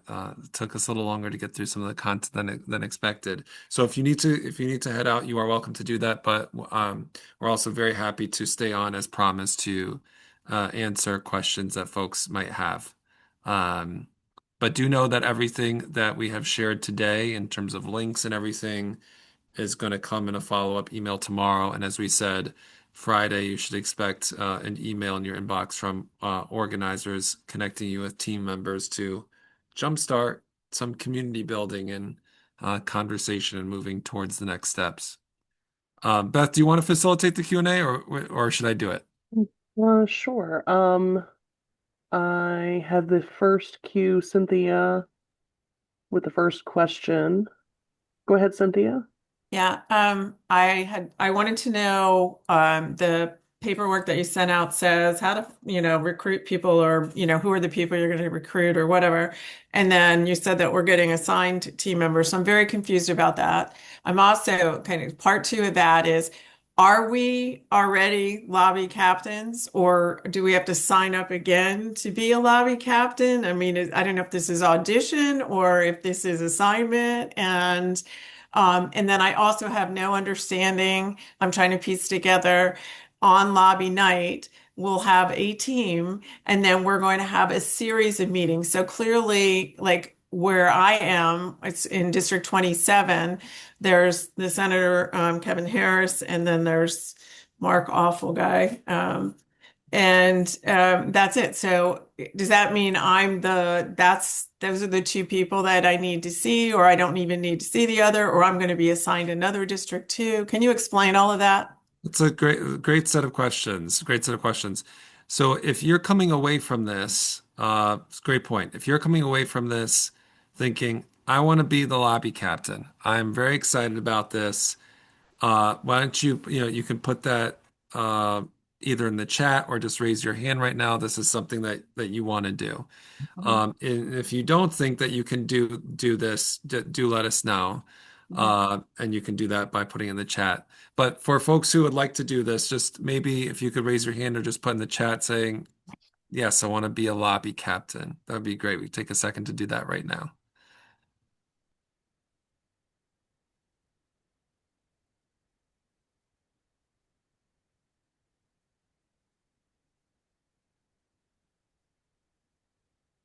Okay, great. I see them coming in the chat. So we will take this as record, and then if we haven't heard from folks, we will from you all, from any folks on this call, we will follow up individually and just confirm whether you want to do it or not, or what concerns you might have. So that's the first question. And I'm sorry, Carol, your second question was? My question, are you asking me? Yes. Yeah. So I wanted to know, so you answered the first one. Yeah. I wanted to know if we recruit our own teams, or you assign us teams, and how does it work, as far as the meetings for that night? You said you make the appointments, but are we seeing people outside of our district because we have duplication in areas or underserving in areas? Can you explain that? Yeah, absolutely. Great questions. So, the prompt is to encourage you to think about, are there people that you know that you think might be really interested in this? I know particularly last year we had there was a group of our lobby captains who had recruited like one or two other people that were just like their close friends to come. And so what we want to say here is, like, if you have somebody that you want to recruit, share with them the Lobby Night RSVP link. And we'd love to have you join their team. We are selecting the teams largely based on your legislative districts. Now, there's always a few districts where it's like, oh, there's only one or two people that are in this conglomerate of districts. And so we may, for a few of the districts, have regional groups, just so that there's a contingency together that's going through the meetings. Okay. For most of the teams, they are just by district. Is that a fair assessment, you would say, Dustin? Yes, I was about to jump in, but you hit all of the points. Sometimes we do have just to adjust capacity. Sometimes we do have folks doing meetings in multiple districts, but the number one thing is identifying who our lobby captains and lobby team members are, so we know where our coverage is as early as possible, so that we then can go directly to this district or that district and the volunteer for that area and just say, are you able to do this? are you able to help out this district as well and make that assessment? And then the last question I think I heard Cynthia was just about the scheduling of the meetings. Mhm. So um, for you, Cynthia, I think that you are in Beth's region, but so Beth would be scheduling the meetings for 27 for District 27. Um, we're going to make sure that we for each of our teams prioritize any people that are on, particularly Democrats, but anybody that's on the committees that will hear the legislation.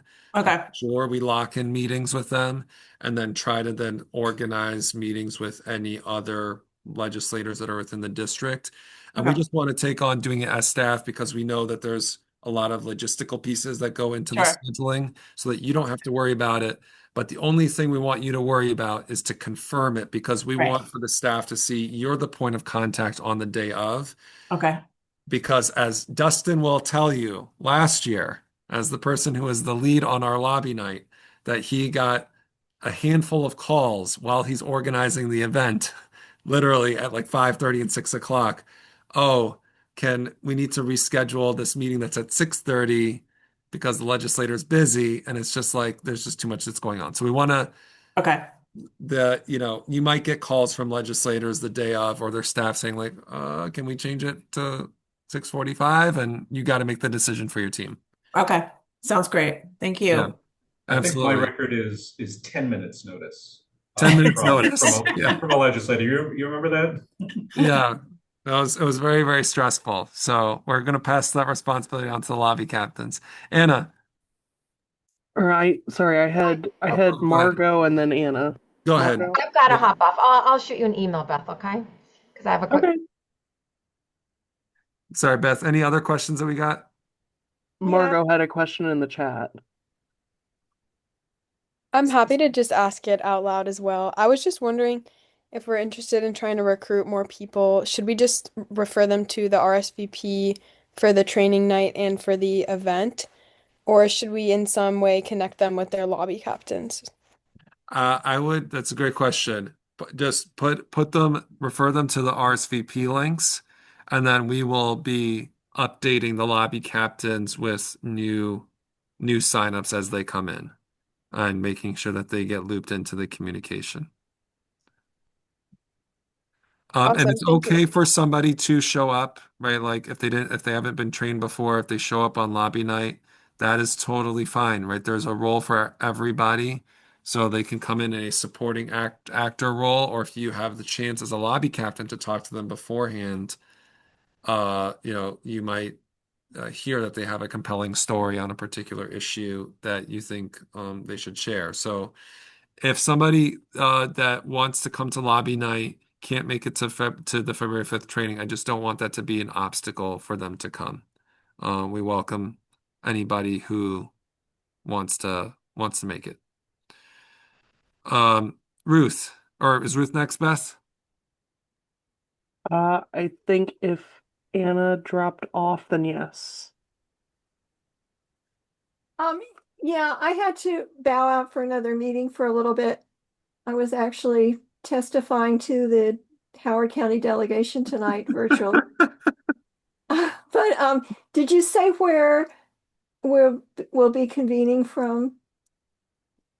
Yeah. So we are going to be we need to confirm our location, so where we're meeting up. So we'll confirm that and we'll be sending it out at the top of next week. Yeah, and everybody should know that sometimes when you get to the House or Senate building, there are long lines to get in. Yes, that's right. I think Dustin shared that, and Dustin was reminding us that we need to bring photo ID, right, Right. Dustin, to get through security. Yeah. So be prepared. Dustin, how much time did you say you should allow to get into the buildings? I would say from parking, give yourself at least 20 minutes. We do know that two other groups, League of Conservation Voters and CARE, are also having their lobby nights. Not quite at the same time, but you do want to give yourself enough time to get in, be comfortable, be ready. So preparation is key. Absolutely. Beth, who do we got next?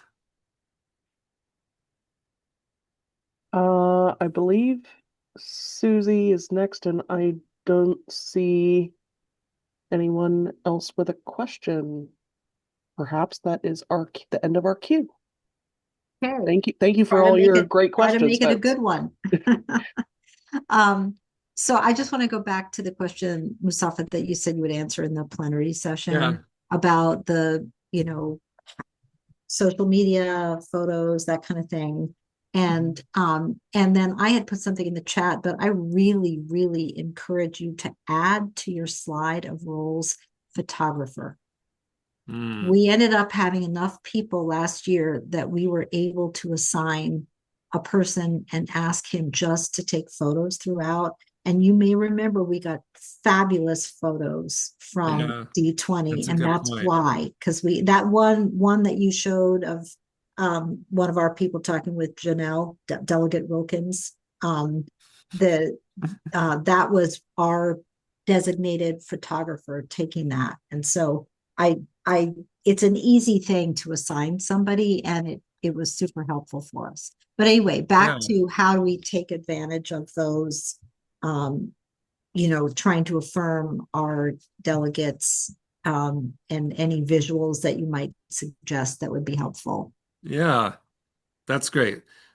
Before I actually answer the question, uh, I just wanted to note for those of you who might be newer to being a lobby captain or even to lobbying itself, I want for you to have the relationship that Susie has with Delegate Wilkins that she just demonstrated at that moment with your legislator, right? So like this is about building relationships where it's like a comfortability and being able to just talk to them about the whatever issues you're concerned about, but to build a relationship with them that's more complex than just the issue that you're presenting to them. So wanted to just name that.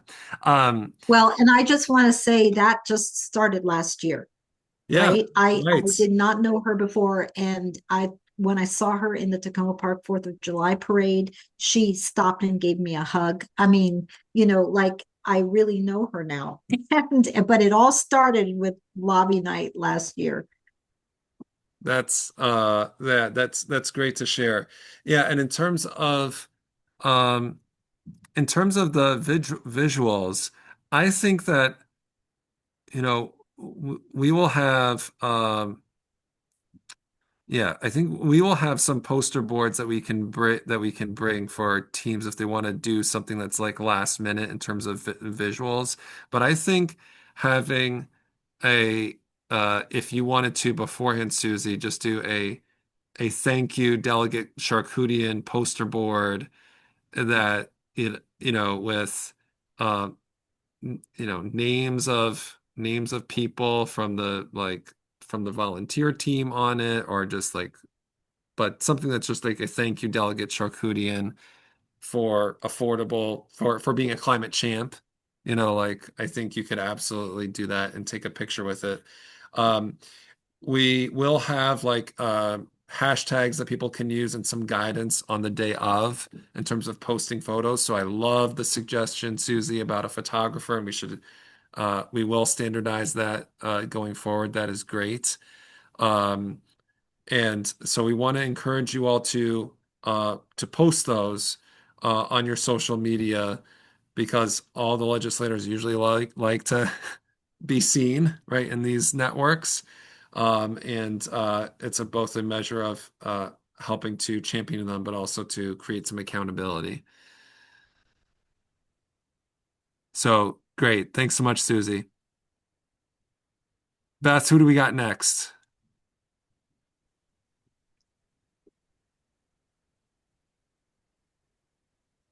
Ursula. Okay, then Ruth. Okay, great. Ursula, go ahead. I was wondering, I just finally managed to access to like the ginormous list of bills that people are submitting for this legislative session. And I was wondering, how did you all decide on the 4 or 5 bills that have been talking about today? Because there's Yeah, so many. there's so many. There's so many. I'm happy to answer this one, unless Like, Dustin or Beth, would you like to like, talk are about we it? gonna talk about, and in each of the meetings, I guess follow-up question, are we Yeah, gonna talk about all of the ones that we just talked about today in like we're meeting with one representative and there's like a testimony for like yeah. 3 bills, or are there separate meetings? Fantastic question. So, um, in terms of the bills that Brittany is prioritizing for a session, we're focused on. I know that the two big sort of the vision for on Brittany's behalf is what is going to do the most to advance clean energy Mm-hmm. and what addresses the affordability crisis and making reducing people's utility costs and making solar more affordable for everybody in the state. And so um, uh, the bills that we have presented are, 3 of them are ones that we're directly working on that we crafted. The Transportation and Climate Alignment Act has been a bill for a couple of years that the Sierra Club has been the leading organization on. So it's some of these are hard decisions that I know that Brittany weighs, but the major criteria is what advances clean energy the most for most Marylanders and what comes at the most affordable cost to the state and to ratepayers. Um, Okay, who's Brittany? Brittany's our Maryland director. Got it. Maryland director. And then in terms of the policies, like what to talk about, you we're encouraging folks to bring up multiple issues during the meetings. It's going to be at the determination of you as a lobby captain in your team, like what are the issues that you're most excited to bring up? It doesn't have to just be our issues. You Mm-hmm. could decide as a team that um, I know that redistricting has been in the news a lot. Some people feel very strongly about the redistricting. Mm-hmm. And protecting our democracy is an important thing. You all could decide that you would like to bring that up as an issue too. So we don't want to like constrain you, but our strong advice and encouragement from a climate perspective is that Mm-hmm. for the issues that you talk about, that you consider one of these 4 issues, at least one of Mm-hmm. these 4 issues to talk about. Okay, good to know. Thank you. Absolutely. And then Ruth. Yes, this is just something that has to do with the putting testimony up on the website. So you have to create you went over this tonight and I've done it, last year, this year, years before. But you create an identity and you put your name and like last year I was submitting testimony for another group. So I put that group as on my profile on MDGA. But I work with several different statewide groups. So this year I was submitting some testimony on my own. So I took the group's name off and just put my name as on registering on MDGA. But can you keep changing it back and forth? Do you have to have the name on, on your when you register, like if I was submitting testimony for HOCO Climate Action, a local group I'm in, I had that as the registration on my name and my registration. Then when I went to submit testimony, it came up automatically that was the group I was representing. But this year I wanted to submit testimony on my own, so I took the name off. But could you just fill in the name, when do you know what I'm saying? When you're submitting the testimony, it asks the name of a group. That's an optional thing to put in. Could you just add it there if you're submitting it for another group or not? Yes. So there is that option when you sign up for testimony. I was just trying to sign up like for a testimony and then cancel just to Yeah. see how to do it. But there should be a box. I'll go and check the video to make sure. I also need to record another video now that the session has started. But there is a box for you to type that. Now, when you created your account, there is also a box for organization. You can Right. always edit that. So you can always remove that. And then for each bill that you're testifying on, then you can put in what You organization. can just put it in it on this, so you don't have to have it on your profile. Okay, that's nice to know. Mhm. And also when you are testifying, so you're submitting written testimony, you also want to Right. make sure you put that in your letterhead. So we'll make sure that everyone Right, has that right. information as But the letterhead, but the file name doesn't have to be. Is there a format for the file name when you submit a file? well. It's always helpful. I can give you one. I create my testimony template, when I update that, I'll make sure you have that. Well, That's a good point. yeah, I don't know. I didn't pay attention to that when I was submitting it this year because I submitted testimony for 2 immigration bills, not climate, but And so, and the I thing had one more thing, and that is that you can just go and say you're favorable without uploading a file. Mhm. Yeah, you can just say, yeah, I support. Yeah, and I've done that when I didn't have time to write testimony. And they are all able to see that on their laptops along with like any Word doc or anything. Right. There are people who have submitted testimony handwritten on notebook paper. So what we tried to do, they're not these templates and everything, they're not hard and fast rules, but they are designed to help you make the most impact.